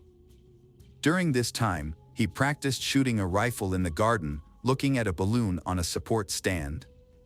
Emmanuel visited and tried shooting, finding nothing unusual. Xavier explained that the silencer was to avoid disturbing the neighbors. On Friday, April 1st, Xavier and Emmanuel went to a shooting range together, where Xavier's rifle was the focus of attention. The next day, Emmanuel called Xavier 5 times and they talked for almost an hour. Sunday, April 3rd. That night, Xavier, Agnes, and their children watched a movie and had a nice dinner at a restaurant. Everyone in the family was there, except Thomas, who was studying at a Catholic school and living in a nearby dormitory. After the outing, the family returned home and were seen by neighbors. Some family members also exchanged text messages with friends and acquaintances. That night, Xavier used drugs to put his wife and children to sleep, then shot and buried them in the garden. He did the same thing with the family's Labrador. Xavier called Agnes's workplace and said she was sick. He then contacted Arthur's school and said Arthur had been in a motorbike accident. He then contacted Anne and Benoit's school and said they were sick. In the afternoon, Xavier sent a letter to the restaurant where Thomas worked, saying that Thomas would resign because his father had been transferred to Australia. However, Xavier still had to deal with Thomas. On Monday, April 4th, Xavier contacted Thomas and had dinner with him at a restaurant near Thomas's university dormitory. After the meal, Thomas returned to his room exhausted. The next day, Thomas received an urgent text message from his father, saying that Agnes had been in a bicycle accident and was in a coma at the hospital, prompting Thomas to go to Nantes immediately. At midnight, a friend of Thomas's received a text message from him, saying that he was at home watching a movie with his father. Thomas was probably dead by then. About an hour later, Xavier emailed Emmanuel, arranging to meet up soon. Emmanuel responded, reminding Xavier that he had the power of attorney and the keys on the boat. Xavier went in and out of his house and even left a note on the door asking for no more mail to be delivered. Xavier then withdrew cash from an ATM, which was captured on security cameras. He paid with credit cards at restaurants and stayed at hotels under his real name. As Xavier's perfect escape began, the neighbors began to notice worrying signs. The once open windows of the bungalow had been boarded up for days. The 4 children of the Xavier family were no longer seen playing outside. The dogs were no longer heard barking, and Agnes was nowhere to be seen. All disappeared without a trace. Concerned neighbors began investigating and contacted the police.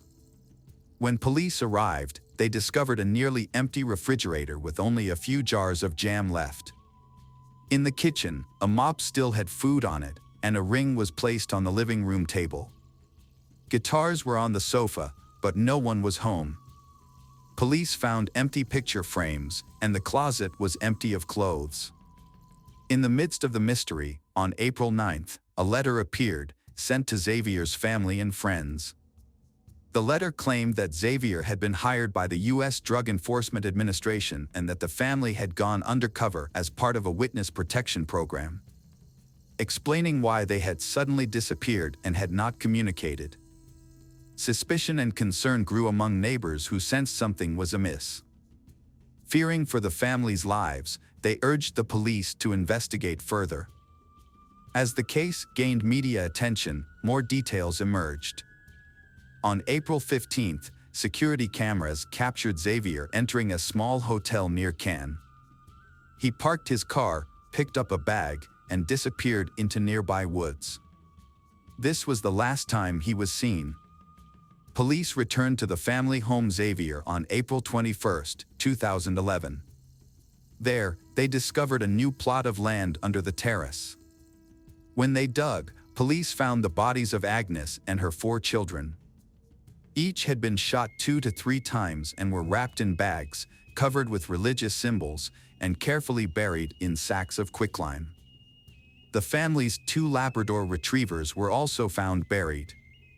Despite a thorough search, no traces of blood, fingerprints, or DNA were found. Xavier became the most widely circulated person in France because of his alleged murder. His image appeared on every news bulletin. However, it seems that Xavier has mysteriously disappeared from the face of the earth. Autopsy results of 5 victims showed most of the bullets were shot in the head. In addition, traces of sedatives were found in the bodies of the children, which confirmed the hypothesis that they attacked while they were sleeping. A remarkable detail began to appear around Agnes. In the master bedroom, police discovered a device that Agnes used to control her sleep apnea, which had stopped working at 3:27 a.m. on April 4th. Because of the close relationship between Xavier and Emmanuel was called in for questioning by the police. Emmanuel cooperated with initial investigations. When Emmanuel was questioned about the exported rifle, Emmanuel initially knew about it. However, upon further investigation, the police discovered many inconsistencies in Emmanuel's testimony. They soon realized that Emmanuel was not being completely truthful. A crucial step occurred 24 hours later. Just before noon, Nantes police raided Emmanuel's apartment and seized Emmanuel's laptop. Emmanuel then revealed the real information about Xavier's export rifle. Xavier's mother Genevieve also attracted the attention of the police during their interviews. Genevieve was evasive and denied any knowledge of the Philadelphia church. The police investigation was fruitful. They discovered a copy of a complaint filed years ago by former members of the cult who fled in fear after Genevieve offered to have sex with all the men to conceive. This revelation about the cult, including the wealthy members who provided financial support, led the police to believe that this environment may have provided Xavier with material support. As a result, all former members of the Philadelphia church were questioned, and the police monitored the cult members, hoping to detect any indiscretions in conversations or emails. When the police examined the computer hard drive, they discovered many email exchanges between Emmanuel and Xavier. Some of the emails were particularly revealing about the relationship between the two. One email sent in the early morning of April 6 attracted special attention from the police. These accumulated details led investigators to the crime in which Emmanuel may have assisted Xavier in his escape. However, the police team's work has yielded results.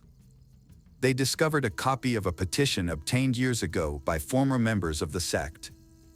These people fled in fear after Christine offered to have sex with all the men to identify the chosen tie.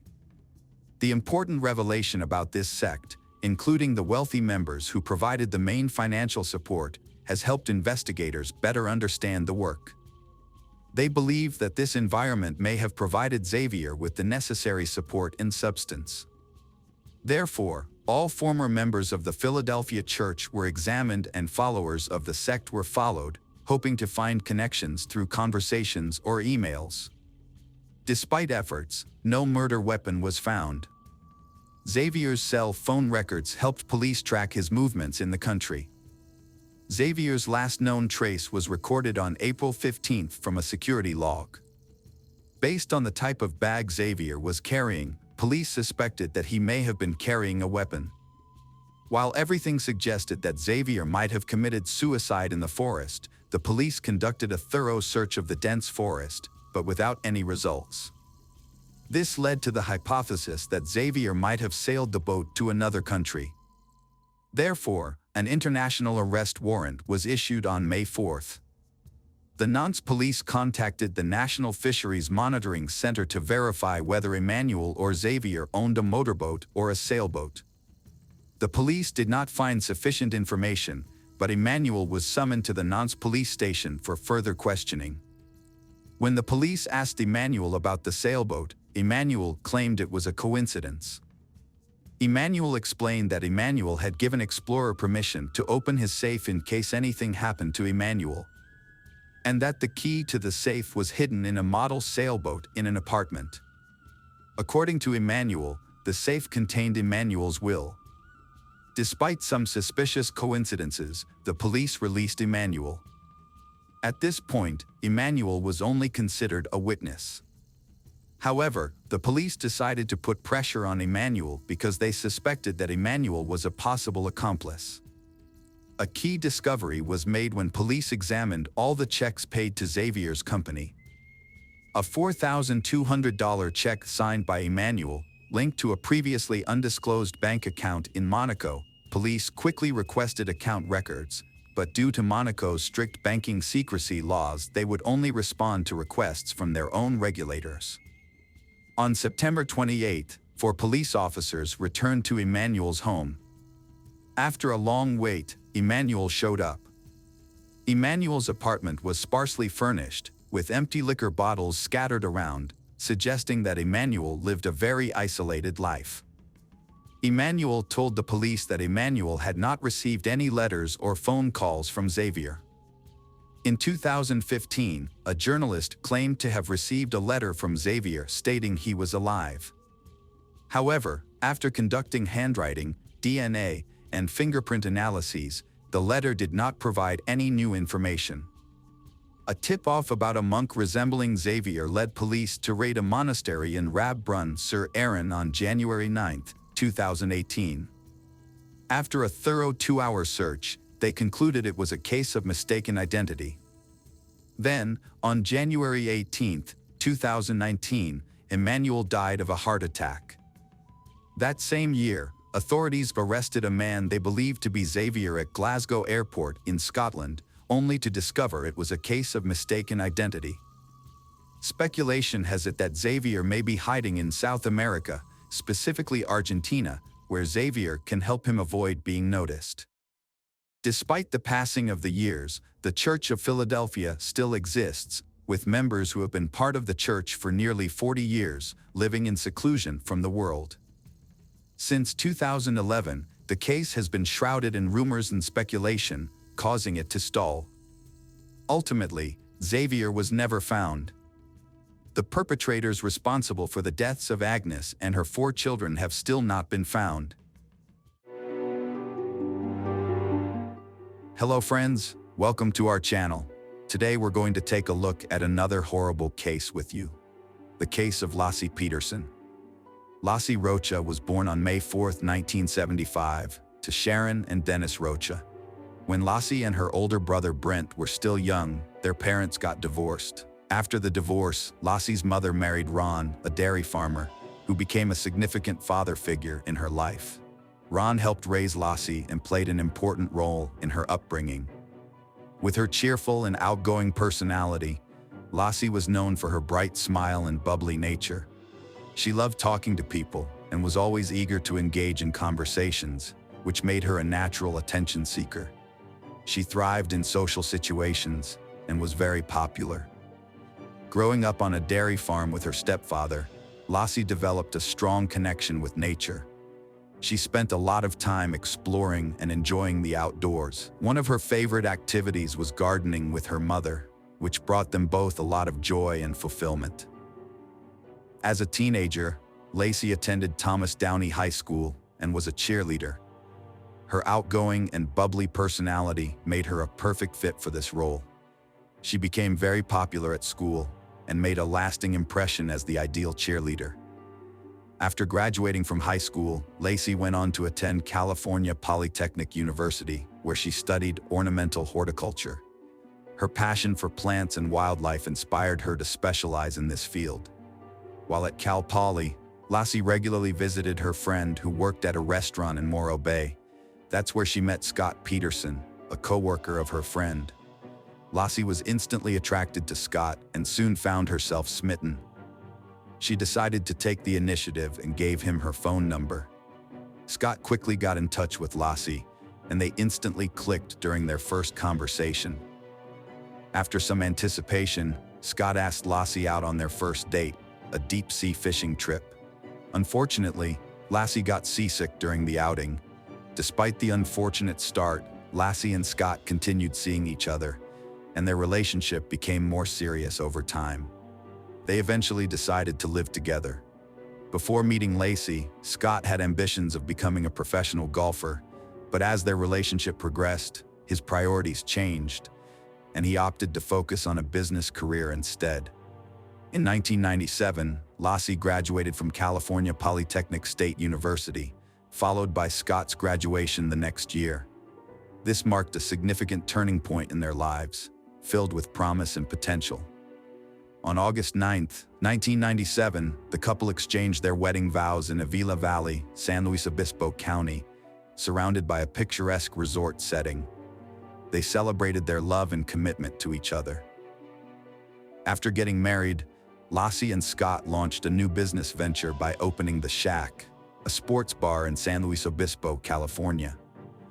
Although business was initially slow, the couple eventually saw a steady increase in customers, with weekends often being particularly busy.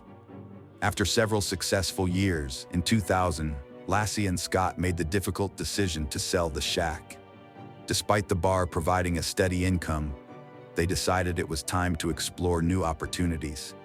Following careful consideration, they finalized the sale and relocated to Lynlee's hometown of Modesto, California. In Modesto, Lynlee and Scott bought a beautiful 3-bedroom, 2-bath home in a high-end neighborhood. Lynlee took on a part-time job as a substitute teacher, while Scott worked for a European fertilizer company. As a devoted and dedicated partner, Lynlee focused her time and energy on being the best wife possible for Scott, mastering cooking, cleaning, and being attentive, ensuring their home was always warm and welcoming. In 2002, the couple received wonderful news. They were expecting a baby. The due date was set for February 10, 2003, not 2023. Upon learning the baby's gender, they happily announced that Lynlee and Scott were having a boy. They finally chose the name Connor for their little bundle of joy on December 24, 2002. Scott said he left the house at 9:30 a.m. to go fishing at the Berkeley Marina. At that time, Lynlee had a lot of things planned, according to Scott. She was watching Martha Stewart on TV, getting ready to clean the floor, bake Christmas cookies, and walk their golden retriever Mackenzie at the park. However, around 10:30 a.m., one of their neighbors found Mackenzie wandering around outside their home. The neighbor took Mackenzie back to Scott and Lacey's house and left her in the backyard. When Scott got back home that afternoon from fishing, he said the house was empty. Mackenzie was in the yard, but there was no sign of Lacey. Her car was still parked in the driveway. Scott claimed that after he got home, he took a shower and washed his clothes, which had gotten dirty and wet from fishing. After Scott finished his shower on Christmas Eve, he realized Lacey was missing. As he grew more worried, he decided to call Lassie's mother and stepfather, Sharon and Ron. Unfortunately, neither of them had heard from Lacey all day, and they were getting worried about her safety too. As time passed and Lassie remained missing, Scott and Sharon decided to report her disappearance to the police around 6 p.m. They stressed to the police the urgency of finding Lassie, given her 7-month pregnancy with their baby Connor. During questioning, the police asked Scott about his whereabouts and activities on the day his wife vanished. According to Scott, he went fishing at the Berkeley Marina, approximately 90 miles from their Modesto home. However, the police would later reveal that they suspected foul play in Lassie's disappearance from the start of their investigation. Initially, the police did not treat Lassie's case as suspicious, despite the family's concerns. As the search for Lassie continued, her family publicly defended Scott. To outsiders, Scott and Lassie appeared to be an ideal couple, making it difficult to imagine Scott capable of harming his pregnant wife. As the investigation into Lassie's disappearance continued, the police became increasingly suspicious of Scott. Almost a month after Lassie vanished, the police made a startling discovery about Scott Peterson. Their investigation revealed that he had had 2 extramarital affairs and a long-term relationship with a woman named Amber Fry while still married to Lassie. Amber Fry got in touch with the police on December 30th, 2002, after finding out that Scott was a suspect in his wife's disappearance. She informed the police that she had been having an affair with Scott, who initially presented himself as a single man when they first met on November 20th, 2002. However, 2 weeks prior to Lassie's disappearance, Scott confessed to Amber that he was a widower and that this Christmas would be his first one without his wife, which was a different story from what he initially told her. The police were shocked by this information and began to suspect that Scott may have already decided to murder his pregnant wife. To gather evidence against Scott, the police asked Amber to make a recorded phone call to him, hoping to capture a confession on tape. The police informed Lassie's family about Scott's infidelity. It was not until they showed her a picture of Scott with Amber that Lassie's mother, Sharon, finally accepted Scott's guilt in Lassie's murder. Lacey's family stopped supporting Scott in the search for her after learning of his affairs. The massive search effort involved multiple resources and over 900 volunteers. At a press conference, a police officer doubted she left voluntarily on December 24th. The media frenzy focused on the story of a devoted wife and daughter vanishing on Christmas Eve. After Lassie disappeared on December 24, 2002, a $25,000 reward was initially offered for information leading to her safe return. As time passed with no leads, the reward was increased to $500,000 to raise awareness and gather more information. Posters of Lassie were displayed prominently in Modesto, California, and a website was created by one of her friend's husbands to spread the news. Months later, on April 13, 2003, a couple walking their dog in the Richmond's Point Isabel Regional Shoreline Park made a horrifying discovery. They found the decomposing body of a male infant. The next day, another person found the body of a pregnant woman on the east side of the Bay Shore, about a mile away from where the baby was found. On April 18, 2003, DNA tests confirmed that the bodies were indeed Lassie and her unborn son, Connor. Lassie and Connor were laid to rest at Wood Cemetery. The Associated Press later discovered that the autopsy revealed disturbing details about Lossie's body. She had suffered 2 cracked ribs, her upper torso had been emptied of internal organs, and her head and limbs were missing. The medical examiner concluded that the baby had died while still in Lossie's womb and was expelled after her death. Furthermore, the autopsy found 1.5 loops of nylon tape around the baby's neck and a significant cut on its body. To investigate Lossie's disappearance, agents from the FBI and the Modesto Police Department searched the residence of Scott and Lacey. They discovered several intriguing clues, including a piece of hair found in Scott's pliers on his fishing boat. A DNA sample from the hair matched Lacey. In addition to searching their home, the FBI thoroughly examined Scott's truck and warehouse, looking for any potential evidence linking him to Lossie's disappearance. They also searched Scott's boat, where they found a homemade anchor. Scott claimed he made the anchor using a 90-pound bag of concrete to repair his driveway. However, the state believed that Scott had made 5 anchors, using 4 of them to weigh down Lossie's body in the San Francisco Bay. Lossie and her baby son Connor's bodies were found in San Francisco Bay.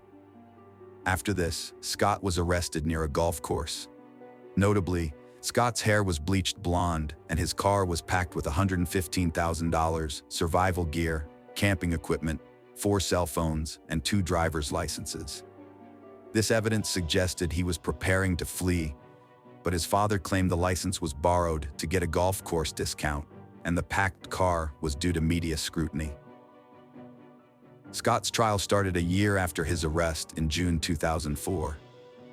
In their opening arguments, the prosecution presented its case to the jury, claiming that they had evidence Scott murdered Lossie because of his affair with Amber Frey. The prosecution highlighted Scott's suspicious behavior in the days leading up to and following Lossie's disappearance, pointing out inconsistencies in his initial police statement. At first, Scott told police he was fishing, but later told others he was golfing. The prosecution also emphasized Scott's request to police about whether they had used cadaver dogs to search a park where Lossie walked their dog, suggesting he was aware of a potential crime scene and trying to cover his tracks. In response, Scott's defense attorneys presented a strong counter-argument. They argued that just because Scott had a history of infidelity, it didn't necessarily make him guilty of Lossie's murder. They claimed it was unlikely Scott would risk everything for someone he had only gone on 4 dates with. The defense also proposed that Lossie's hair could have been found in Scott's boat due to a previous visit to the marina with him. During Scott's trial, 2 relatives of Lossie's provided testimony and reported that Scott displayed no emotional response during the period when his pregnant wife was missing. A real estate agent also testified, stating that Scott approached her in January, 1 month after Lossie's disappearance, attempting to sell the couple's home. Furthermore, a car salesman testified that Scott traded in Lossie's vehicle after she vanished. The state regarded all of this as evidence of Scott's guilt. Amber Frey took the witness stand and discussed her affair with Scott. The jury listened to secretly recorded phone calls between Amber and Scott, including one made after Lossie's disappearance in which Scott falsely claimed to be in Paris, when in actuality he was attending a vigil for his missing wife. A hydrologist testified that Lossie's body could have been dumped where Scott claimed to be fishing. The defense argued there was no credible evidence linking Scott to the crime, suggesting someone kidnapped Lossie, held her until she gave birth, then dumped both bodies in the bay. During Scott's trial, a juror was dismissed and replaced with an alternate due to misconduct. This juror had conducted unauthorized research on the case, violating legal procedures. Furthermore, the foreman also requested to be removed from the case, citing concerns about maintaining a fair and just trial. On November 12, 2004, a California jury found Scott guilty of 2 counts of murder. Specifically, he was convicted of first-degree murder for the killing of his wife Lossie and second-degree murder for the killing of their unborn son Connor. Notably, Lassie's murder was classified as first-degree murder with special circumstances due to the involvement of the fetus, making Scott eligible for the death penalty. After Scott's conviction for the murders, the trial entered its penalty phase, which focused on determining the appropriate punishment. The jury had to consider various factors, including Scott's criminal history, any circumstances that might increase his punishment, aggravating circumstances, and any circumstances that might reduce it, mitigating circumstances. The jury unanimously agreed that Scott should receive the death penalty. Following the jury's verdict, the judge reviewed the evidence and confirmed their decision. He noted that Lassie's murder was particularly cruel, uncaring, heartless, and callous, which justified the death penalty. As is automatic in such cases, Scott's sentence was appealed, and his case was subsequently heard by the California Supreme Court in June 2020. During the appeal, Scott's defense team raised several arguments. They claimed that some potential jurors were improperly dismissed, that the trial judge should not have allowed 2 jurors to visit Scott's boat, and that the trial should have been moved to a different county due to concerns that many potential jurors had already made up their minds about Scott's guilt before the trial began. However, the state countered that there was no evidence to suggest any jurors were unfairly dismissed, and that none of the 12 jurors who decided Scott's fate had shown any bias. In August 2020, the U.S. Supreme Court upheld Scott's conviction but overturned his death sentence. In 2021, the judge resentenced Scott to life imprisonment without parole.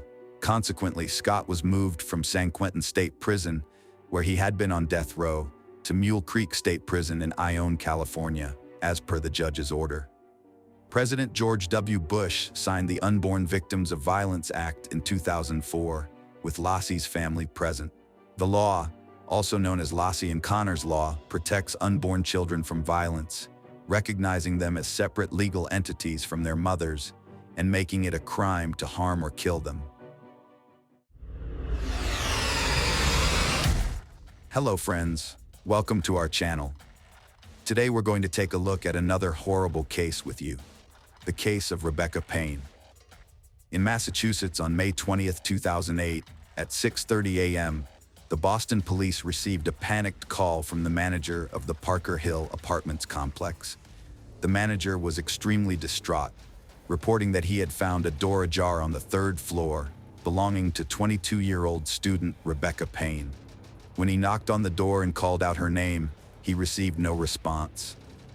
This prompted him to enter the apartment, where he was met with a disturbing sight: dark red spots and streaks on the floor, leading him to one of the rooms. Inside, he found Rebecca's lifeless body, with her belongings scattered everywhere. The state of the room strongly suggested that her killer had been searching for something in her apartment. Rebecca Charlotte Payne was born on April 19, 1986, in New Milford, Connecticut, to Virginia and Nicholas Payne. She attended New Milford High School, where she excelled in sports, particularly field hockey, track, and tennis, before graduating in 2004. Rebecca then pursued a 5-year program in athletic training at Northeastern University in Boston, focusing on the care and prevention of athletic injuries.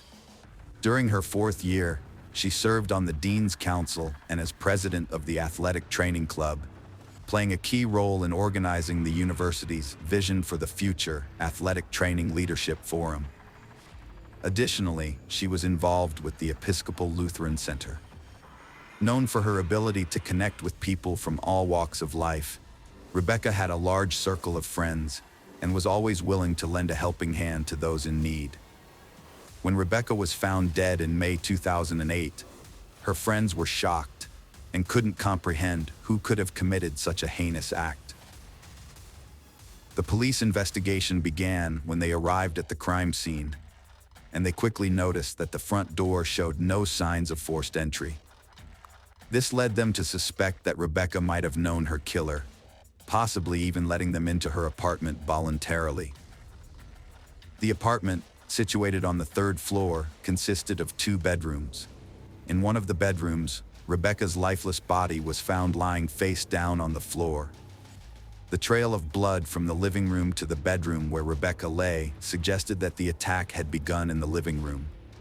Further evidence, including casings found at the scene, supported this theory. Forensic examination revealed that Rebecca had been shot 5 times. The bloodstains in the apartment indicated that, although severely injured, Rebecca was conscious for a while and managed to crawl to the bedroom. However, she ultimately succumbed to her injuries there, exhausted and drained of her strength. The detectives sought to identify who could have perpetrated such cruelty against her. The police quickly dismissed the possibility that the incident was a botched theft, given that her valuables remained untouched. Although the apartment was in disarray, detectives believed the perpetrator intentionally created the mess to mislead them. However, it was also plausible that the disarray resulted from Rebecca's attempts to resist and fight for her life. When the investigators examined the apartment, they found that the balcony door was open, just like the front door. The second bedroom showed signs that someone had been living there too. The identity of this person needed to be determined, as they could be the one who took Rebecca's life. Alternatively, if they weren't involved, they had to be ruled out as a suspect. After speaking with the manager, the detectives discovered that Rebecca didn't live alone. She shared an apartment with a fellow student. The police immediately began searching for this roommate. Meanwhile, they interviewed all residents of Parker Hill Apartments. The brutal murder of Rebecca, who had been shot 5 times, would have certainly generated significant noise. It was astonishing to the officers that multiple residents of the apartment complex reported hearing a woman's screams and gunfire between 3 and 4 a.m.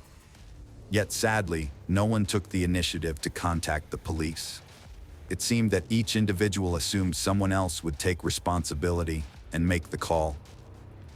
In psychology, the phenomenon where individuals are less likely to assist someone in distress when others are present is known as the bystander effect, or Genovese syndrome.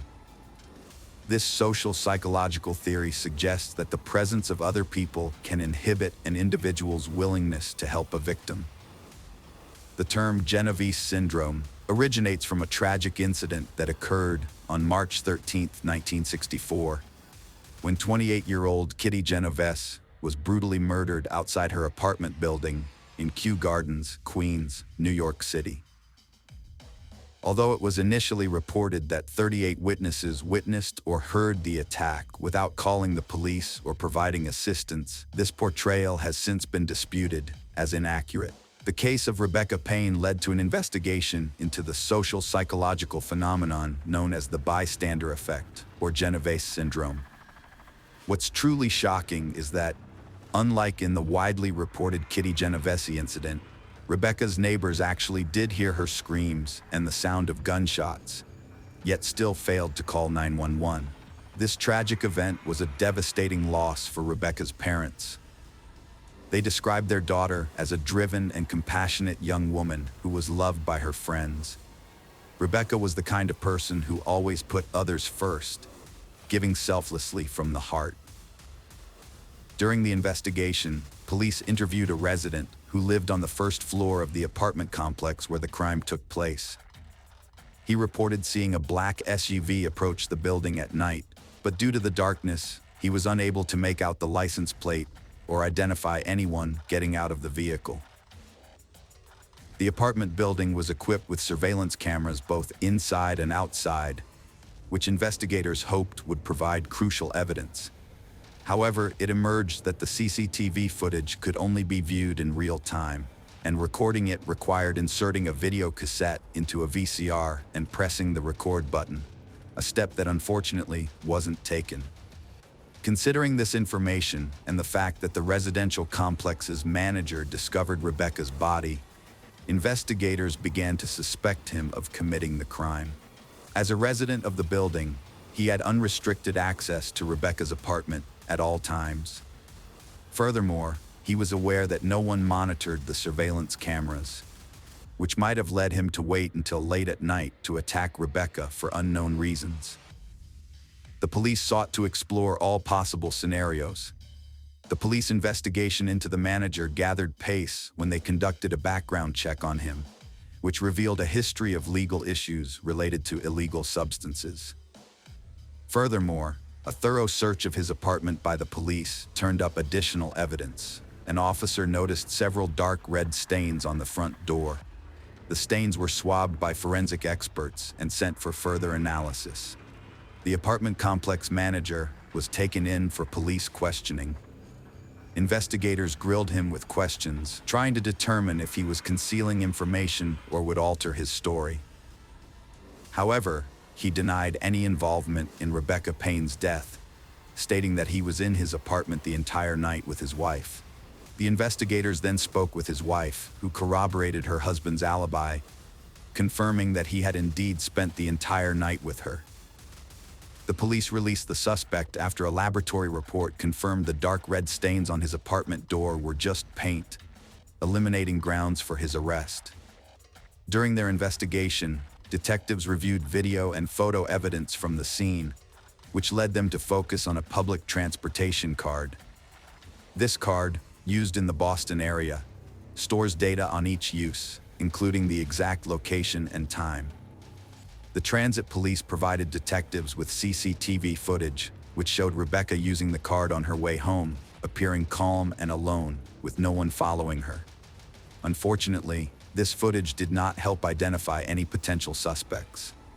A few days later, investigators obtained another surveillance video from a camera outside the hospital building near the Parker Hill Apartments. The recording showed a black SUV passing by around the same time as the attack on Rebecca.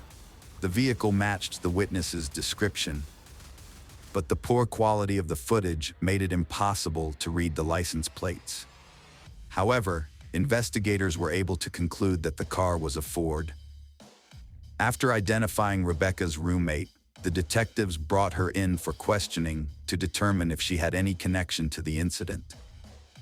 They wanted to know if she had any information about the events surrounding Rebecca's death. The roommate claimed to be shocked by the news and explained that she had moved back in with her parents to study for an exam. When her parents corroborated her alibi, she was cleared as a suspect. Although the conversation didn't reveal any direct evidence, the roommate did provide a useful lead. She mentioned that Rebecca's boyfriend, Matt, also a fellow student, had access to their apartment. Matt's motive for taking Rebecca's life was a crucial question investigators had to answer. They reached out to Matt by phone and learned he had moved to New York State to live with his parents around the time Rebecca was attacked. Matt claimed to be depressed over his girlfriend's death, but his distress might have been an act. Matt said he was staying with his parents, and they corroborated his alibi when shown a printout of his cell phone's call history. Investigators discovered Matt had spoken to Rebecca around midnight, mere hours before her death. However, the cell tower that received the signal from Matt's phone was located near his parents' house in New York State. Through an experiment, investigators determined that Matt wouldn't have had enough time to drive from his parents' house to Boston in 3 or 4 hours to commit the crime. As a result, Matt was also cleared from the list of suspects. Family and friends were gathered at Rebecca's home in Connecticut, bidding her a final farewell. But the police investigation had stalled due to a lack of evidence, new witnesses, and DNA samples. The case had reached a dead end. Nicholas Payne expressed the sentiments of those who loved her. "We're left to mourn the loss of Rebecca, knowing we'll never again hear her laughter or share in her life's adventures and progress. All of that has been taken from us." As the years went by, Rebecca's parents continued to wait in vain for answers about their daughter's death, which remained a mystery. However, a surprising breakthrough occurred in 2012. Anthony White, a man, was arrested by the Boston police for dealing illegal substances. With the threat of a lengthy prison sentence looming, White proposed a deal to the investigators. In exchange for a shorter sentence, he would provide information about the night Rebecca Payne died. Recognizing this as a potential opportunity to finally crack the long-dormant case, the investigators accepted White's offer. After consulting with the prosecutor, White reported that on May 20th, 2008, he received a contact from an acquaintance, Cornell Smith, who was also involved in illegal drug dealing. Smith requested a meeting with White and arrived accompanied by their mutual friend, Michael Balba, who drove a black SUV. The three of them proceeded to the Parker Hill Apartments, where Balba parked his vehicle to observe the activities taking place inside. According to White, Cornell Smith spotted Rebecca in a third-floor window and exclaimed, "That's her." They waited until the lights in Rebecca's apartment went dark. Then Smith climbed from the first-floor balcony to the second and finally the third floor. Since the balcony door was open, he entered the apartment. However, Rebecca wasn't asleep. Instead, she was lying on the living room couch. When she saw the intruder, she began screaming, and a brief struggle followed. Smith then fired 5 shots at her and exited through the front door, after which they drove away. The investigators were skeptical of White's testimony, believing he had made up the story to get a shorter prison sentence. They couldn't figure out why Cornell Smith would want to kill Rebecca, who was not involved in his world in any way. What White said next shocked and disturbed the officers greatly. According to him, Rebecca's death was a tragic case of mistaken identity. 2 sisters, who closely resembled each other, lived on the first floor of the Parker Hill Apartments, and one of them bore a striking similarity to Rebecca. These sisters were not only rivals of Smith's, but also involved in the illegal drug trade. Smith believed he had been wrongly arrested due to their illicit activities and sought revenge.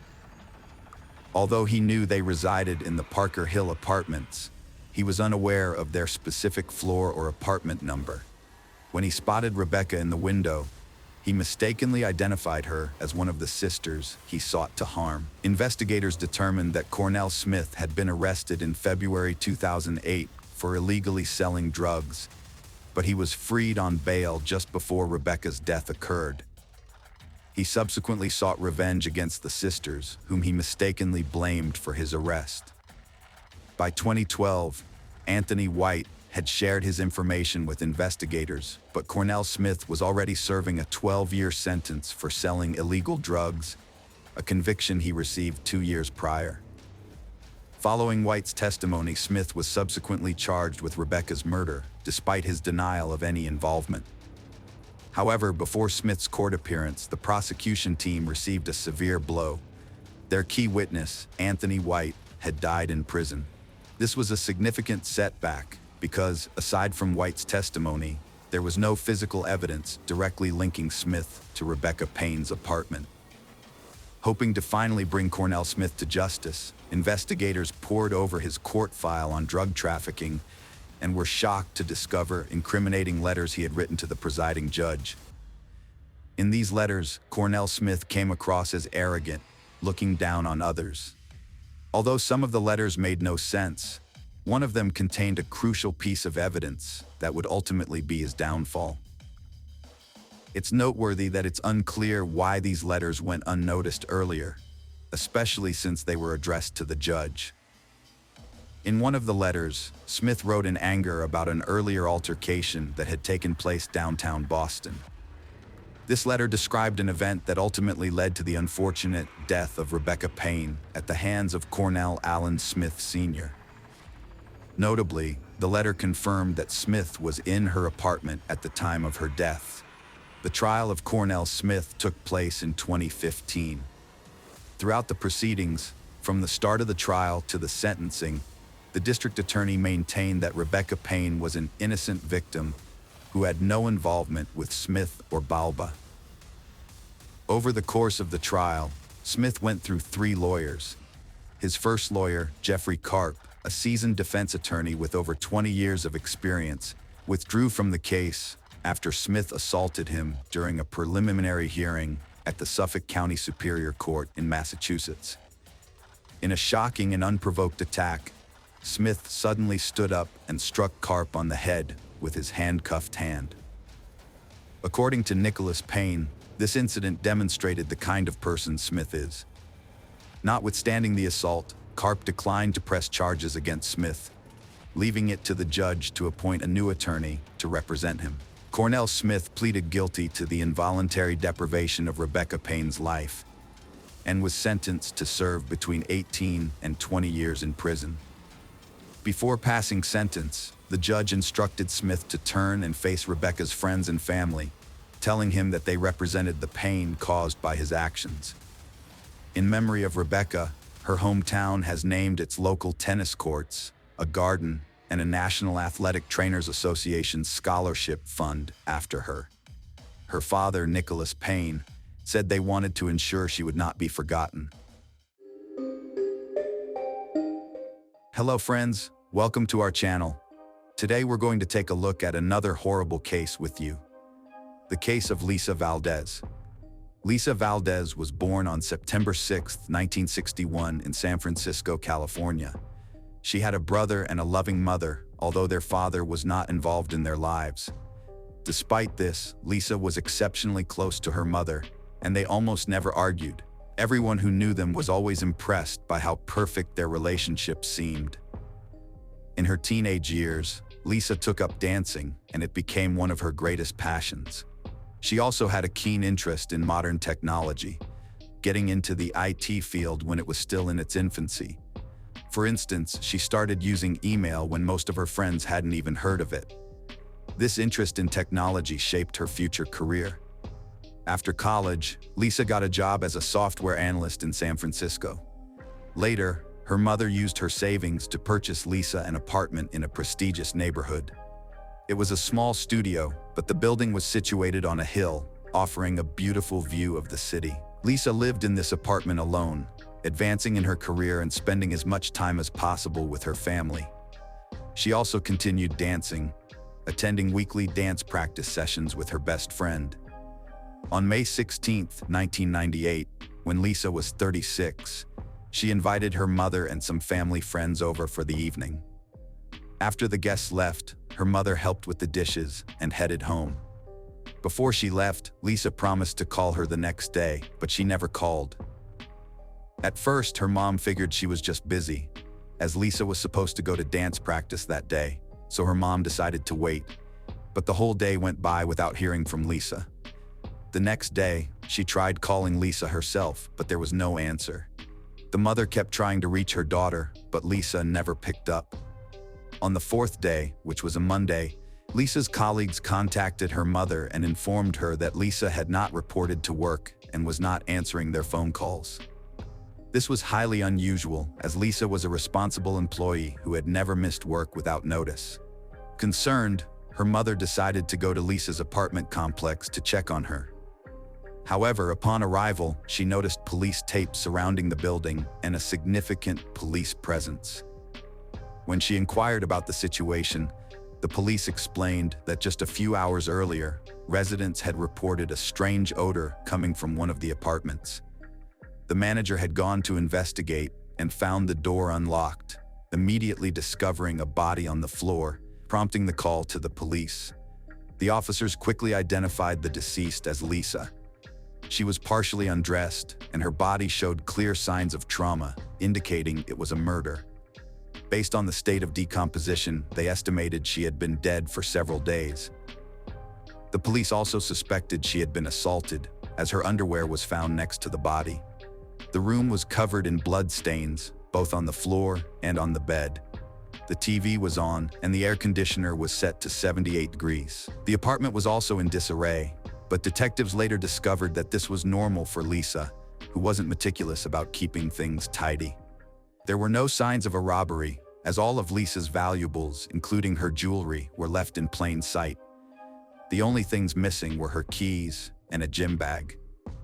Another peculiar detail was that the attacker had cut off some of Lisa's long hair and taken it with them. Combined with the numerous injuries on her body, this suggested the presence of strong personal motives. Detectives speculated that the killer might have known Lisa, and for some reason, harbored hatred towards her, supporting the idea that Lisa was familiar with her attacker. This was further supported by the lack of signs of forced entry, and the fact that Lisa's apartment complex was fenced and required either a key or access granted by a resident.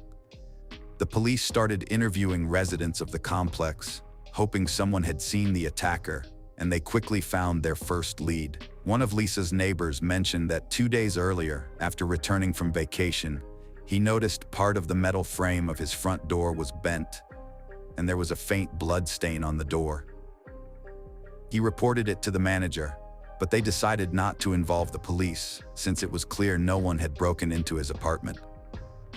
Detectives were almost certain the same person who killed Lisa was responsible for this incident, but the motives behind the actions were unclear. Perhaps the killer tried to break into the neighbor's apartment and was caught by Lisa, leading to her murder. According to another theory, the attempt to break into the neighbor's apartment might have occurred after Lisa's murder, which seemed odd. Detectives also talked to the housekeeper who cleaned Lisa's apartment every week. 2 days before they found Lisa's body, the housekeeper used her key to enter the complex and tried to open Lisa's door, but it was blocked from the inside. She peeked through the crack and saw a partially undressed woman on the floor and heard a man's voice.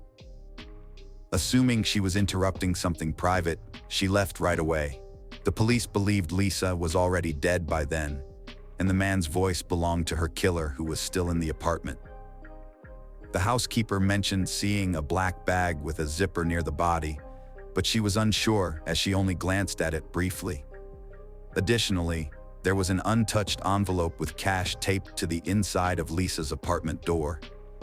This money was intended for the housekeeper, as Lisa would leave it the day before her scheduled visit since she wouldn't be home. The presence of the untouched envelope suggests that Lisa was likely attacked after her mother's departure, between midnight and early morning, as this was when she would have left the money.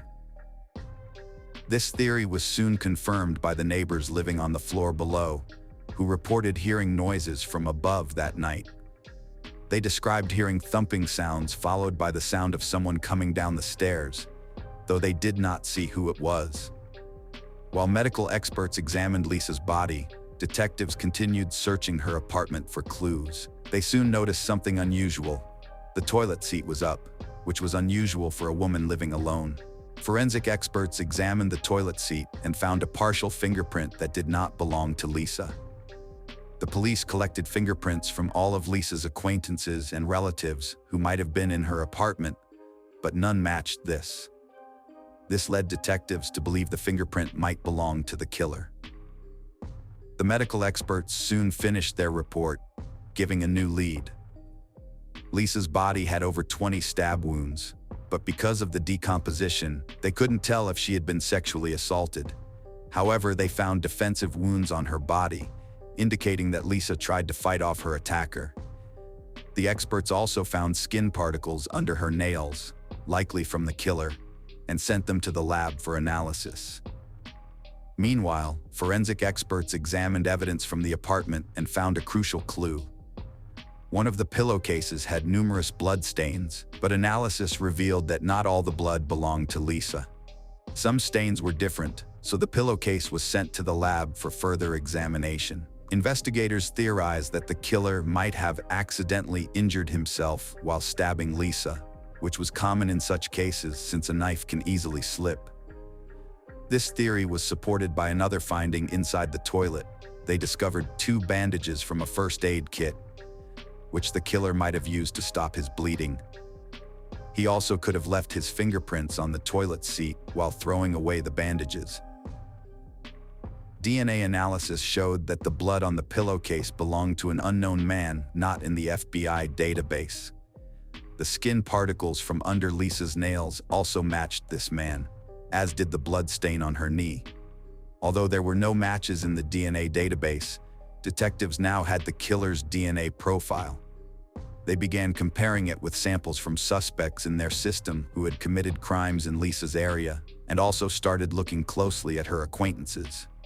Lisa's mother revealed that Lisa had been dating a man named Albert Kiddo, and they were supposed to go on a date the day after the murder.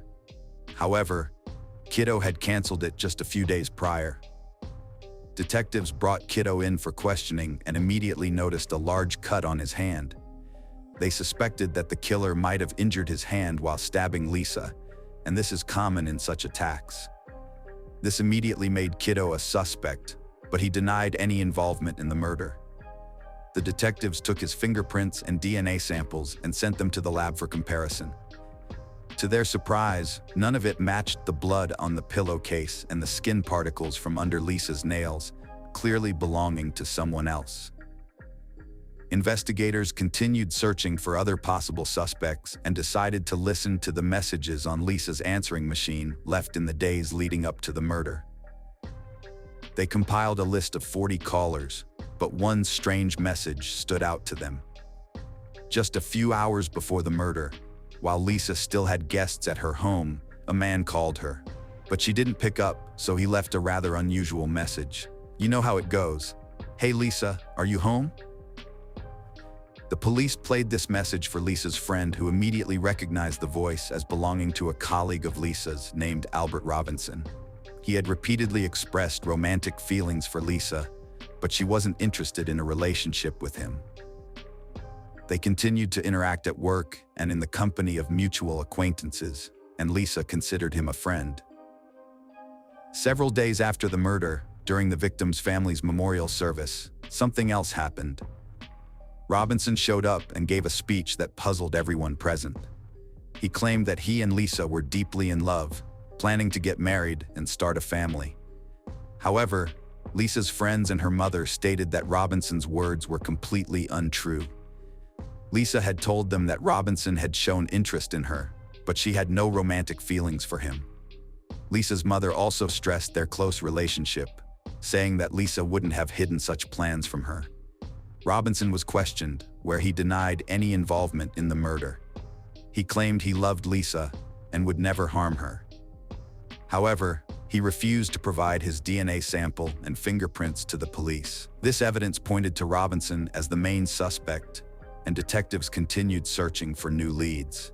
If Robinson was obsessed with Lisa and she did not reciprocate his feelings, it could have driven him to commit the crime. The brutality of the crime suggested personal motives, and the fact that the killer had cut off and taken some of her hair could be connected to his obsession. Detectives eventually obtained a search warrant for Robinson's house, where they found numerous photos of Lisa, further indicating his obsession with her. However, Robinson continued to deny any involvement in the murder. He even provided his fingerprints and DNA samples to the detectives.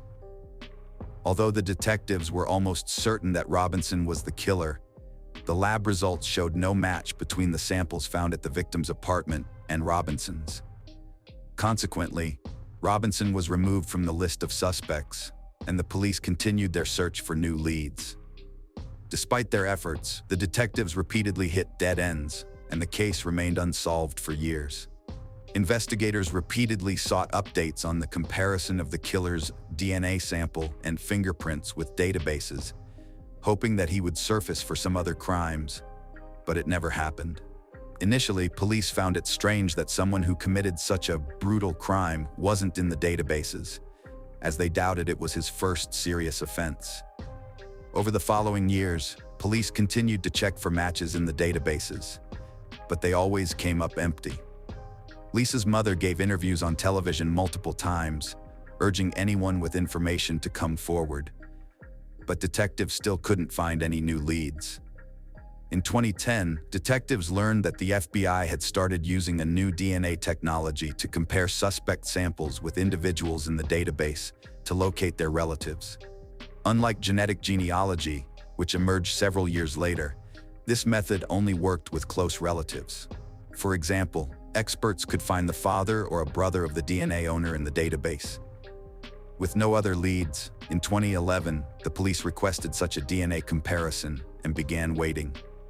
On September 2nd, the lead detective received a call from the FBI with two pieces of news, one good and one bad. They stated they would not perform the comparison with possible relatives in the database, but the reason was quite unexpected. Before conducting such a comparison, experts always retest the suspect's DNA sample, and this time, 13 years after the murder, it came back as a perfect match. The DNA from the blood and skin particles found under Lisa's nails matched the sample from a 52-year-old man named Anthony Hughes, who had just recently entered the FBI database. The man had an extensive criminal history spanning decades, but none of his crimes required his DNA sample to be entered into the FBI database.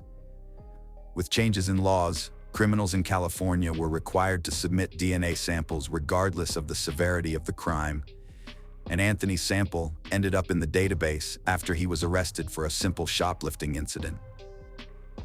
His fingerprints were also entered into the databases, and they matched the fingerprint found on the toilet seat in Lisa's apartment.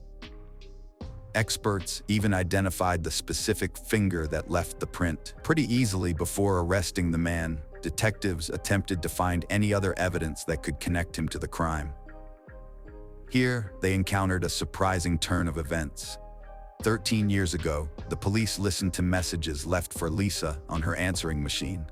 However, they only reviewed calls made to her phone before the murder. Now, after all these years, detectives suddenly discovered that Anthony Hughes had called Lisa just a day after her death and left her a message. Its content was quite ordinary and did not raise any suspicions.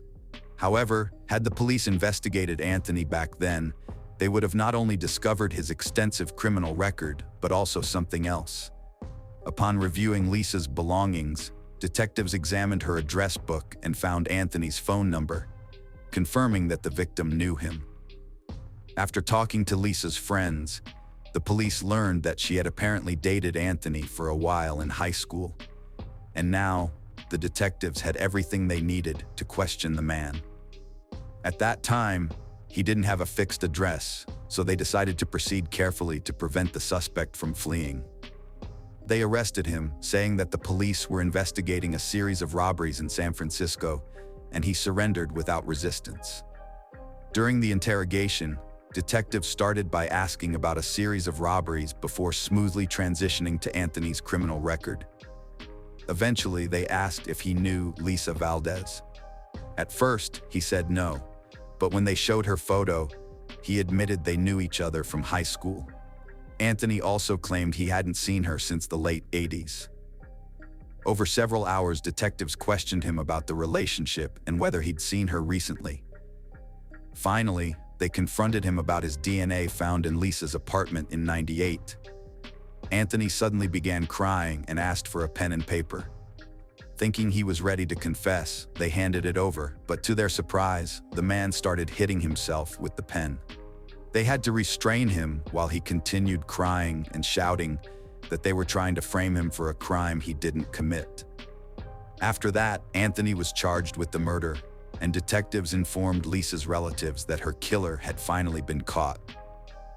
However, they had to wait another 4 years before the trial began in court. Anthony initially appeared confident, even arrogant, and smirked.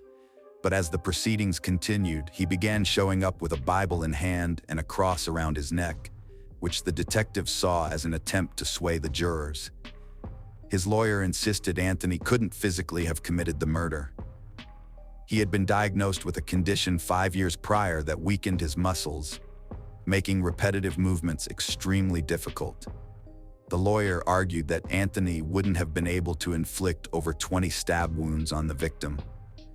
But medical reports from the year of the murder showed that Anthony's condition was under control and treatment was effective. Moreover, the prosecution had much stronger evidence pointing directly to his presence in the victim's apartment. His skin was found under Lisa's nails, his blood on a pillowcase, and his fingerprint on the toilet seat. But despite all this, Anthony continued to insist he hadn't seen Lisa since the late 80s. The prosecution theorized that Anthony contacted Lisa and went to her home, where he attempted to engage in intimacy with her, but she refused. In a fit of rage, he then killed her, cut off a portion of her hair, and took it with him before fleeing the scene. In the end, the jury unanimously found him guilty of first-degree murder. However, there was a problem with convicting him of sexual assault. The prosecution believed Anthony had indeed assaulted the victim, but due to the extent of decomposition, there was no direct evidence to confirm it. The situation was further complicated when, before sentencing, Anthony challenged the assault charges, arguing that the 13-year delay in bringing charges violated his constitutional rights. As a result, the primary charges were reduced from first-degree murder to second-degree murder, resulting in a less severe punishment. Anthony eventually received a life sentence, with the possibility of parole after just 16 years in 2031, when he would be 72. Since then, Anthony has been serving his sentence in prison and continues to maintain his innocence. Lisa's relatives hope that his parole request will be denied, which is quite likely. As often, a refusal to admit guilt is seen by the parole board as a lack of remorse, meaning the offender doesn't deserve to be released. On Monday, September 17, 2018, in Ames, Iowa, the weather was warm and clear. That morning, Celia Barkin Arroyna, 22 years old, decided to head to Coldwater Golf Links Club to play golf before her university classes. On her way there, she chatted with her mother. Her mom, sensing something might be off, asked if everything was okay and safe on the course. Celia confidently assured her that she was perfectly safe and that there were plenty of people around. Sadly though, as it turned out, no place is entirely safe. Soon after arriving at the course, this talented athlete became the victim of a terrible crime. Celia was born on July 6, 1996, in Point San Miguel, a village in Cantabria in northern Spain. Her family had lived there for 8 generations. She moved to Iowa thanks to an athletic golf scholarship. Offered many choices by various universities due to her talent in golf, she ultimately chose Ames, Iowa, a quaint town of 65,000 people reminding her of home. Her family remained back in Spain. Her parents, Maria Arusa and Marcos Barkin, had 2 children, Celia and Andres. Her father worked as a butcher. Her mother initially worked as a salesperson in a clothing store, but became a housewife after having children. Though they weren't wealthy and led modest lives, the family was tight-knit and determined to provide a good education for their children. Andres went to law school, while Celia's success in golf earned her the scholarship to the United States. Celia's love for golf came from her mother, who loved the sport when she was young herself. Even though Celia was smaller than other girls her age, she adapted by using specific techniques to win. Celia's story is one of talent and promise cut tragically short. She sought opportunity far from home, only to face an unimaginable end in what seemed like a safe and peaceful refuge. When the girl grew up, she was petite and worked tirelessly on her game. Considering her short stature, she dreamed of becoming a professional and successful golfer, not for popularity, but out of sheer determination to succeed in the sport. She wanted to make life easier for her parents. The girl constantly spoke about buying them a house and taking care of them. For this purpose, Celia practiced diligently to achieve excellent results. Throughout her career, Celia received many titles and awards. She won victories in various competitions. Specifically, Celia secured the European Women's Amateur Championship in Slovenia in June 2018. She finished second in the women's team golf competition in Europe and was the 2018 Big 12 Women's Golf Champion in the United States. Additionally, she was named the 2018 Iowa State Athlete of the Year. Given these achievements, there were high expectations for her future.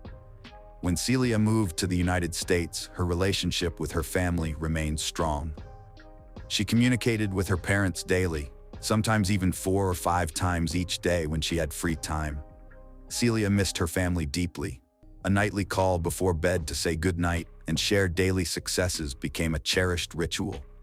During vacations, she would visit her family in Spain and continue training hard to improve her skills during these visits. Her mother supported her passion and trained alongside her. Celia settled well in Iowa, where she lived with her boyfriend Carlos Negri Nobilis in a rented apartment. Their relationship has an intriguing history. When Celia and Carlos met at university, she was dating another individual at that time, while Carlos fell for her instantly.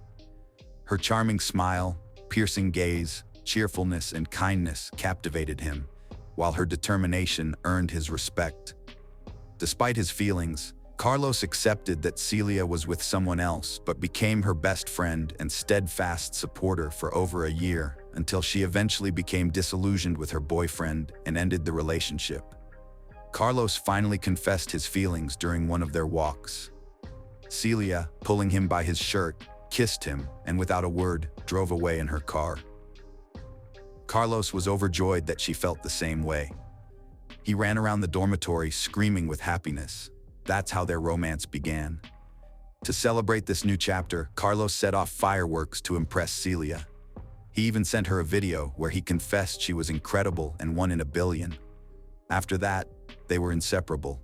They moved in together and started sharing their lives. Lately, their conversations included dreams about their wedding and even potential names for their future children. By May 2017, they were engaged and preparing for the biggest event of their lives. That same year, Carlos graduated with a college degree and secured a position at an engineering firm in Ames. Celia was finishing her last semester at Iowa State University, majoring in civil engineering as well. After ending her athletic career, Celia dreamed of being an engineer to benefit others. She wanted to show that women could succeed in construction too. Celia excelled academically and showed through her own experience the success women could achieve in this field. She had many friends and enjoyed surprising them with delicious Spanish dishes she cooked well. Among the university students, there was a popular video of Celia flipping a Spanish omelet into the air, adding butter to it mid-flip so it burst like a fireball. A trick she performed masterfully when requested by friends. In summer 2018, Celia returned to Spain to spend time with her family, but came back to Iowa later to graduate. The promising athlete was part of the Iowa State women's golf team and also competed individually. She was preparing for an upcoming competition, but unfortunately, these plans never came to fruition. The assassin was already on the lookout for a victim and preparing for an attack when Celia arrived at the golf club on September 17, 2018. She had just finished a conversation with her mother. The staff, familiar with the notable athlete, informed her that 15 older gentlemen from Des Moines had also arrived and were scheduled to play golf at 8:45. The group was directed to the starting line where the first 4 holes were located. Celia watched them arrive in golf carts and begin their game. A collection of retirees indicated to her to advance and begin her round. Celia complied, using her cart to play the first hole, then advancing directly to number 4 so as not to delay the senior group. The seniors described her as both polite and friendly. Celia then proceeded toward the 7th hole, an area less frequented due to its distance from other holes and its border with Squaw Creek Park, which was known for its dense vegetation. Athletes generally avoided this area as it could sometimes host unauthorized visitors and even aggressive homeless individuals. Unfamiliar with these local nuances, she ventured there nonetheless. Players needing to reach the 9th hole had to cross a bridge via a wide path and navigate through a section of woods. One coach remarked that this area felt quite eerie, akin to Sleepy Hollow. Celia was headed that way later in the morning. Around 10:30 a.m., a group of 15 people approached this location and saw Celia's cart with her belongings still in place, but Celia herself was nowhere in sight. While playing on the field, they noted something unusual. Celia hadn't appeared within 10 minutes, causing concern among the group. Deciding to investigate further, they approached her cart and sought out any sign of Celia. As they drew nearer, they observed her t-shirt, baseball cap, and various personal items scattered in the field. Her phone remained on the cart. It seemed as though some items might have accidentally fallen from her pocket. However, why her t-shirt was lying around and why she had abandoned her phone remained unclear. They searched around, but there was no one in. Next, they the club management and reported the troubling discovery. The group mentioned they'd seen a pretty blonde girl playing golf earlier, but now she was gone and her stuff was still there. The staff who arrived recognized it was Celia and started looking for her. In less than half an hour, they found a body floating in the pond near the 9th hole. That's when called the police. Once they retrieved the body from the water, officers identified her. It was Celia Barkin, the reigning European champion. Celia had been stabbed several times in both the neck and torso. A search dog immediately picked up a trail and led officers to a tent in a wooded area of Squaw Creek Park. However, the tent was empty, with blood inside. The police thought a homeless man might have attacked Celia and began searching for him. Just as they were searching near the tent, a man approached them saying he lived there and wanted to get his tent. His name was Colin Richards. He was also 22 years old like Celia, but their lives were worlds apart. Officers quickly realized he might be involved in the murder. His face was scratched up. Inside his black backpack, they found bloody clothes, a t-shirt and shorts along with clean clothes he had changed into. The search dogs even reacted to his scent. Richards had a deep wound on his left arm that was bleeding. He tried hiding it from officers. Based on this evidence, Colin Richards was taken into custody by police. According to him, before law enforcement arrived, he'd been at a friend's house. Two male friends had brought him back to the park to get his tent, and when he got there, he saw police. Richards denied any involvement in the crime and stated he had never met Celia. He claimed the scratches on his face were from branches encountered while walking through wooded areas. Colin was already known to police due to his abuse of illegal substances, alcohol, and mental health problems. He became after he was released from prison 3 months prior to the murder. Colin had served about 7 months in jail for burglary and had previously been convicted several times for offenses, demonstrating a long history of legal troubles. Growing up in a dysfunctional family, Colin had been familiar to law enforcement since his teenage years. Detectives interviewed 3 men who were acquaintances of Colin. One of the homeless men shared a tent with him, while the other 2 provided him a ride from his home to the park. The owner of the house allowed Colin to wash and change his clothes because he was disheveled, covered in mud, blood, sand, and water. After cleaning up and changing clothes, Colin left with his bloody garments in a black backpack to run to the park for his tent. According to these men, Colin was acting unusually that day, extremely nervous and in a hurry.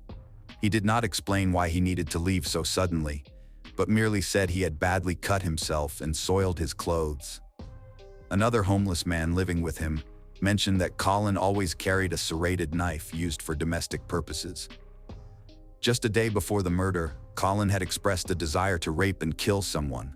However, this statement wasn't taken seriously by his friend. Consequently, Colin was charged with first-degree murder immediately after Celia's body was discovered. Investigators believed the crime was premeditated. They thought he planned to kill someone and was actively searching for a victim that day. The judge set bail at $5 million. However, lacking such funds, Colin remained in custody awaiting trial. Meanwhile, Celia's family in Spain remained unaware of these tragic events, but grew increasingly worried as she hadn't returned their calls or messages.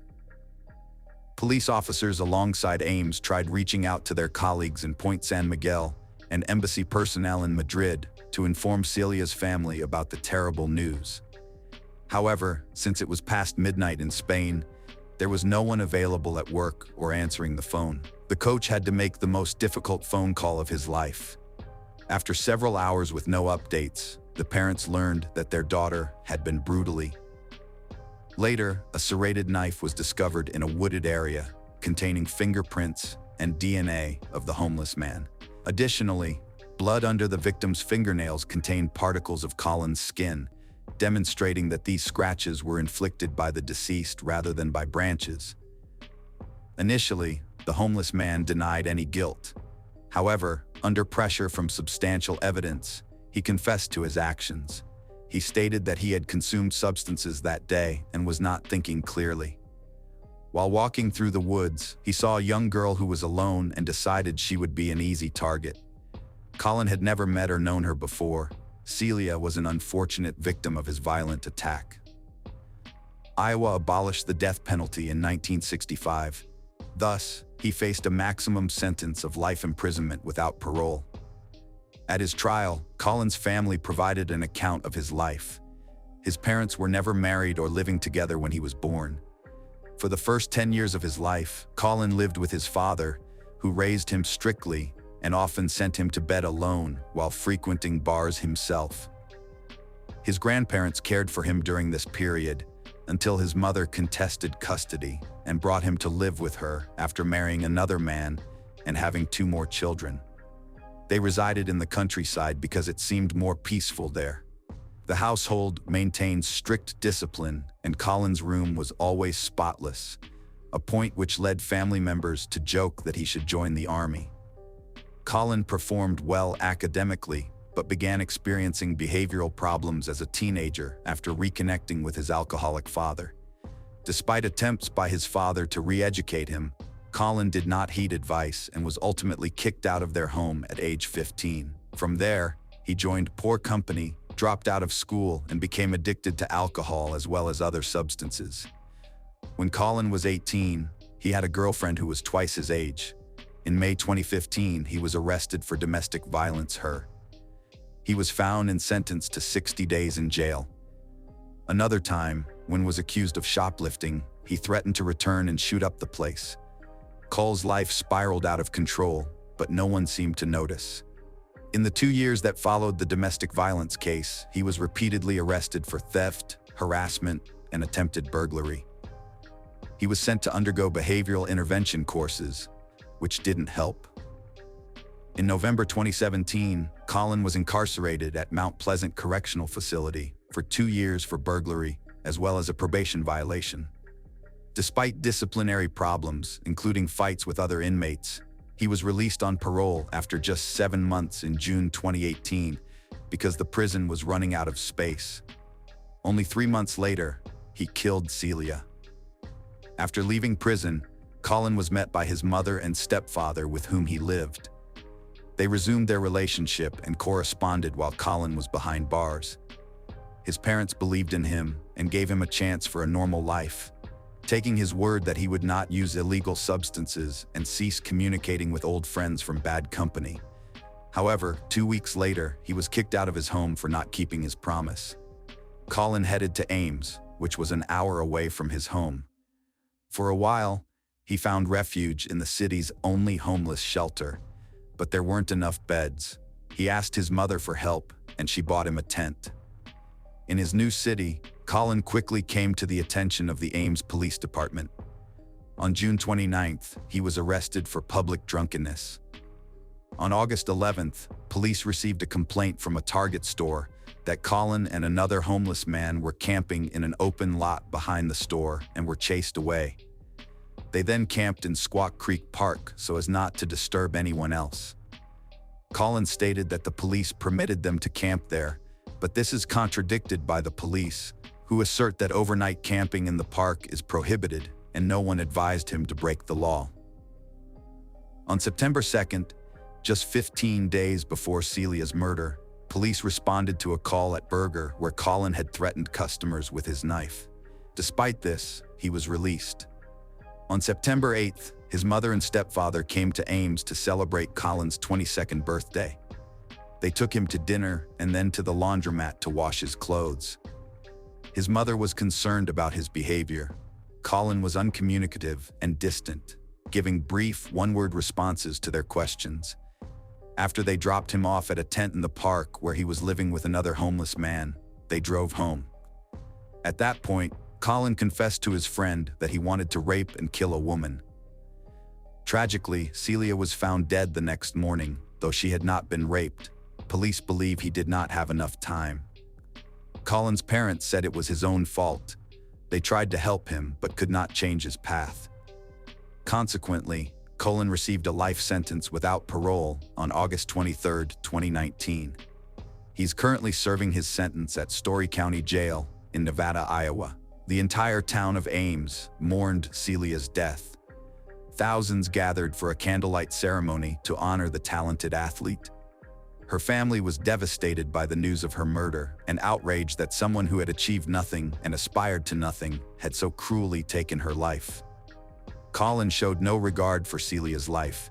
He chose her randomly and killed her because of a violent impulse. The family of the deceased found some solace in the verdict and were relieved that the perpetrator was apprehended quickly and prevented from harming anyone else again.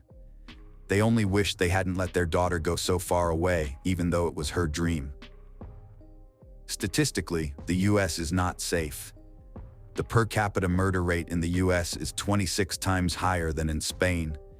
In their small town in Spain, the last murder was 100 years ago. All to blame, the family believes, is the widespread availability of illegal substances, which are literally at every turn. This has led to an increase in violence.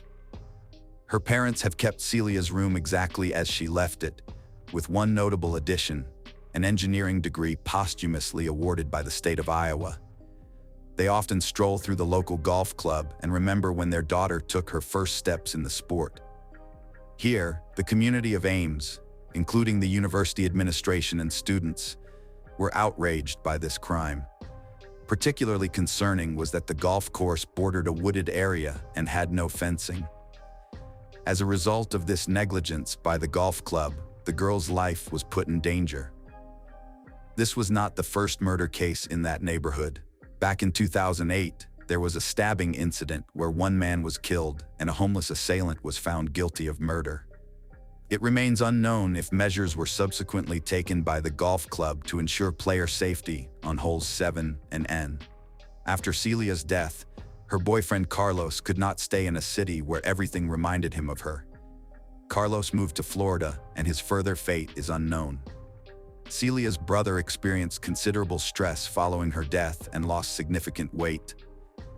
After receiving a law degree, he decided to join the police force to help others, a path encouraged by his sister, who had always hinted at his purpose in life. March 14, 2003. The Hobbit Pub, Southampton, England. On that evening, everyone at this pub was chilling out. Among them were a girl named Hannah Foster and her friend. Both of them were having a great time there, and when they felt it was getting late, both friends left the pub by 10:50 p.m. Now, since it was quite late at night, Hannah Foster's friend caught a bus from a road named Portswood and headed home. On the other hand, Hannah started walking home because her house was just 800 meters away, roughly 0.5 miles. 3 people lived in Hannah's house: her father, Trevor Foster, her mother, Hilary Foster, and her younger sister, Sarah. The Fosters were early sleepers and early risers, so they usually went to bed early. They assumed that their daughter would come home, eat, and then go to bed on her own. However, when Hannah's mother woke up at 5 o'clock in the morning, she couldn't find Hannah anywhere in the house. Normally, it wouldn't take Hannah more than half an hour to come home, but now several hours had passed. Therefore, Hannah's mother, Hilary, called her daughter, but Hannah wasn't answering any calls. After this, gradually Hannah's father and younger sister also come to know about her. Following this, Hannah's father, Trevor Foster, calls the girl with whom Hannah went to the Hobbit Pub the previous night, but she tells the same story that I've already told you. After this, Hannah's family also tries to find her themselves, but by now it was already 10:30 in the morning, so Hannah's father starts to worry a lot about his daughter. Because of this, he goes to the Southampton police station and files a missing complaint for Hannah. Now the police start investigating the missing person case from their side and first trace her phone. Well, the good thing was that Hannah's phone was active, and the police traced the phone through the mobile towers. Naturally, the location of Hannah's phone was showing approximately 20 to 25 miles away from her home. Now the police reached there within an hour. Where the police found Hannah's phone was the city's recycling center, and along with the phone, they also found Hannah's bag there, but Hannah was not found. On March 15th, Hannah is also extensively searched for, but her whereabouts are not found. As they continue the search, March 16th arrives, and Southampton police receive a call from an anonymous man from the outskirts of the city. He informs them that he has just seen a girl's body in the bushes. A police team is dispatched to the location provided by the man. Since the previous day, the police had been searching for Hannah Foster, and they also had her picture. Therefore, the police first compare Hannah's picture with the discovered dead body, and they believe it to be Hannah Foster's. Subsequently, Hannah's family is also summoned, and upon seeing a member of their family in this condition, they become quite emotional. Nonetheless, the body is then sent for post-mortem. The police have to wait for several hours for it. However, when the post-mortem report arrives, It states that Hannah was first raped and then murdered by strangulation. However, some traces of the killer's semen were found on Hannah's clothes, and this made the police believe that the case would be solved soon, because DNA would be extracted from the semen and matched with the database to find the killer. But the police's imagination proved wrong when the DNA sample of the killer was not found in their database. Anyway, here the police, losing hope, check Hannah's call details, which leads the investigators to take another step towards solving this case. Actually, Hannah had last called the emergency number 999 from her phone, and the operator had answered the call. The call lasted for 50 seconds. After that, the police reached the operator and collect Hannah's call recording from there. In addition, the operator said, "I kept saying, 'This is emergency helpline, what's an emergency?' for 50 seconds, but there was no response from the other end." When investigators enhanced the recording of Hannah's call, they realized that she is sitting in a moving vehicle. Additionally, there is another faint voice with a South Asian accent. The man asks Hannah questions while she sits quietly, appearing scared and intimidated. After obtaining the call recording, the investigating team accelerates progress in Hannah Foster's murder case. Now, the police also check all the CCTV cameras in the area where Hannah's friend last bid her farewell and caught a bus. After scrutinizing several CCTV footages from that road, the police eventually narrowed down to 7 suspect vehicles. On the other hand, Hannah's parents are eager to see their daughter's killer brought to justice swiftly. They now also discuss these 7 vehicles in public. In the meantime, on March 26th, Hannah's parents talked to people through a local crime TV show called Crime Watch about those cars. As a result, it emerged that one of the 7 suspect vehicles shown on TV was a van belonging to their company, Hazelwood Foods. The supervisor, James Dennis, called in and said that the driver of this van does not have his own vehicle, so he also uses this van to come and go from his home. Furthermore, that night, the driver had gone to deliver on this road. The time and location of the van were exactly where Hannah had started to walk home alone. After that, the police get a good lead for the first time in this case. The man driving the van was named Maninder Pal Singh Kohli. Upon speaking to the company's supervisor, it was found that on the morning of March 15th, Maninder Pal came to work, but there were some marks on his face, whereas there were no marks on his face the previous day, that is on the 14th. Additionally, on March 15th, Maninder only worked half a day and then took half a day off citing a back pain reason. However, it was only later discovered by the police that Maninder hadn't returned to work since that day.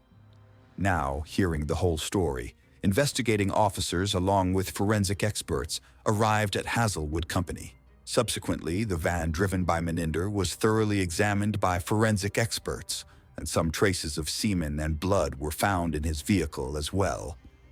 With all this evidence, such as Maninder Pal's disappearance, finding semen and blood in his van, they were pointing fingers directly at him for Hannah's murder.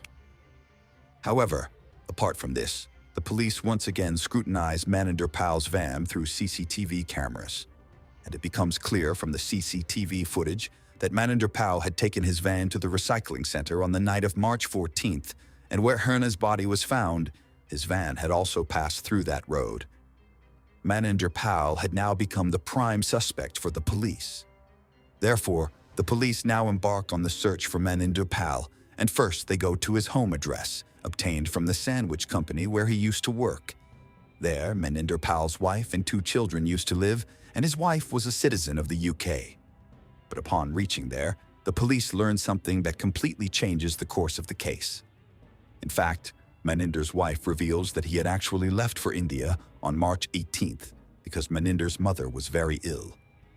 After learning this, it was imperative for the Southampton police to apprehend Maninder Pal in the Hannah Foster murder case, but it was equally challenging. And then, amidst all this, when a blood sample is taken from one of Maninder Pal's sons and the DNA is extracted from it, it matches the DNA found on Hannah's clothes and inside Maninder Pal's van. Now, because a son inherits about half of his father's genes, therefore, the DNA of both the father and son is approximately 99.99% identical.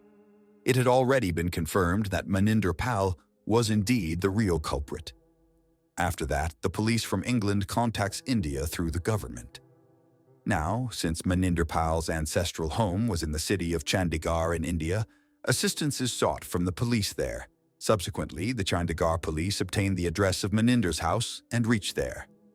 Here, the police find out that Maninder Pal had come to meet his mother a few days ago, but after staying there for 3 to 4 days, he left. Since then, he has not contacted his home. The police also learn another piece of information from Maninder Pal's family at home, that when he was in England, he used to wear a turban and keep a beard. But when he came to India, he got a clean shave and also got his hair cut.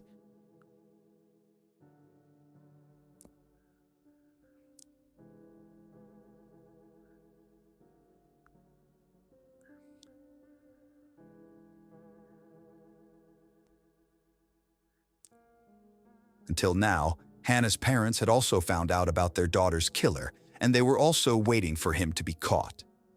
But now, the Chandigarh police was not giving this case much priority. By this time, the news of this case had not even appeared in the Indian media, so normal people didn't know much about it. As time passed slowly, there was not much progress in the investigation. A considerable amount of time had passed, so Hannah's parents took it upon themselves to catch the killer. Then, about 15 months after their daughter's death on July 10, 2004, they come to India. At this time, they were only in India for 10 days. After that, they come straight to Chandigarh and speak to the local media there, appealing to catch their daughter's killer, Maninder Pal. Apart from this, Hannah's parents had separate pictures of Maninder. In one photo, he had a beard and a turban, while in another photo, he had shaved his beard and cut his hair. It was easy to identify Maninder through these pictures. After this, Hannah's parents waited for a few days. But then they decided to go to Delhi because there are national and international media offices. Harry and I made a promise that we wouldn't wreck. After this step by Hannah's parents, the news of their daughter's murder spread throughout India within 24 hours. The headline of every newspaper and news channel became Hannah Foster and Maninder Pal. Here, Hannah's parents also arranged a 3 hotline so that anyone who knew about the murderer could call this number. The Southampton police here announced through a news agency called The Sun that they would give 5 million Indian rupees to the person who provides any information about Maninder Pal. By now, this news had spread like wildfire throughout India. Then, on July 15, 2004, a car driver residing in the city of Darjeeling, in the state of West Bengal, India, called a retired police officer whom he knew. Now this police officer had already retired. The driver called the officer and told him, "There is a man who has been living here for a few months, and his appearance resembles that of Hannah Foster's killer, as shown in the news. He started appearing here shortly after Hannah's murder." Upon hearing the driver's words, the retired officer immediately sets out to see this man. The officer remembered Maninder Pal's face because they were following this case through the news channel. Afterwards, when that driver showed the police officer the man, the officer was quite surprised.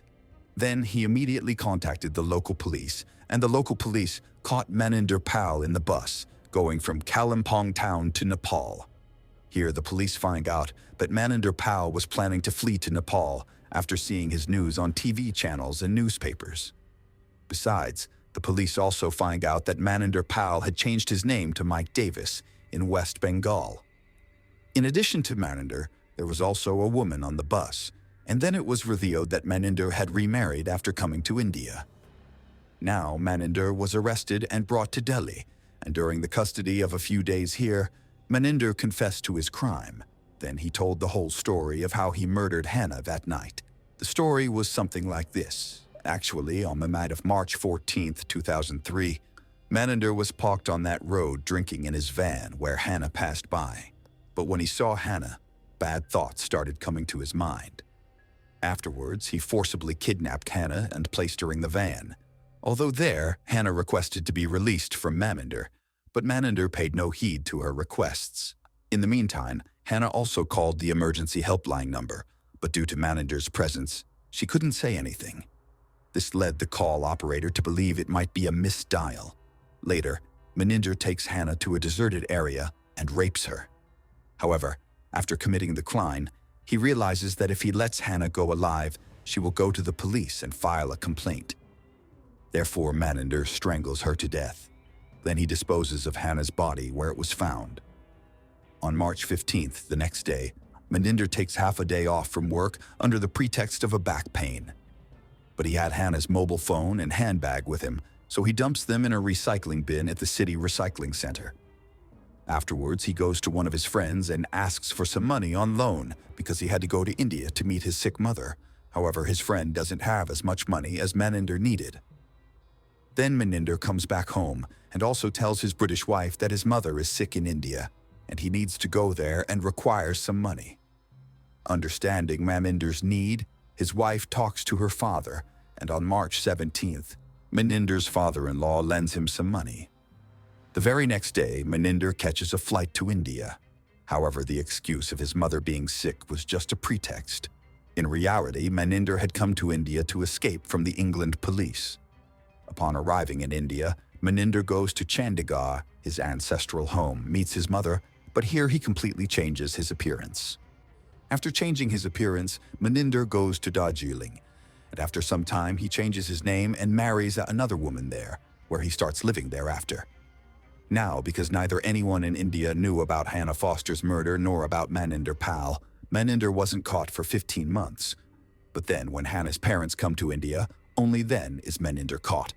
Anyway, after that, Maninder is brought to Delhi, and then on July 28, 2004, giving an interview to a news channel, he confessed his crime on TV.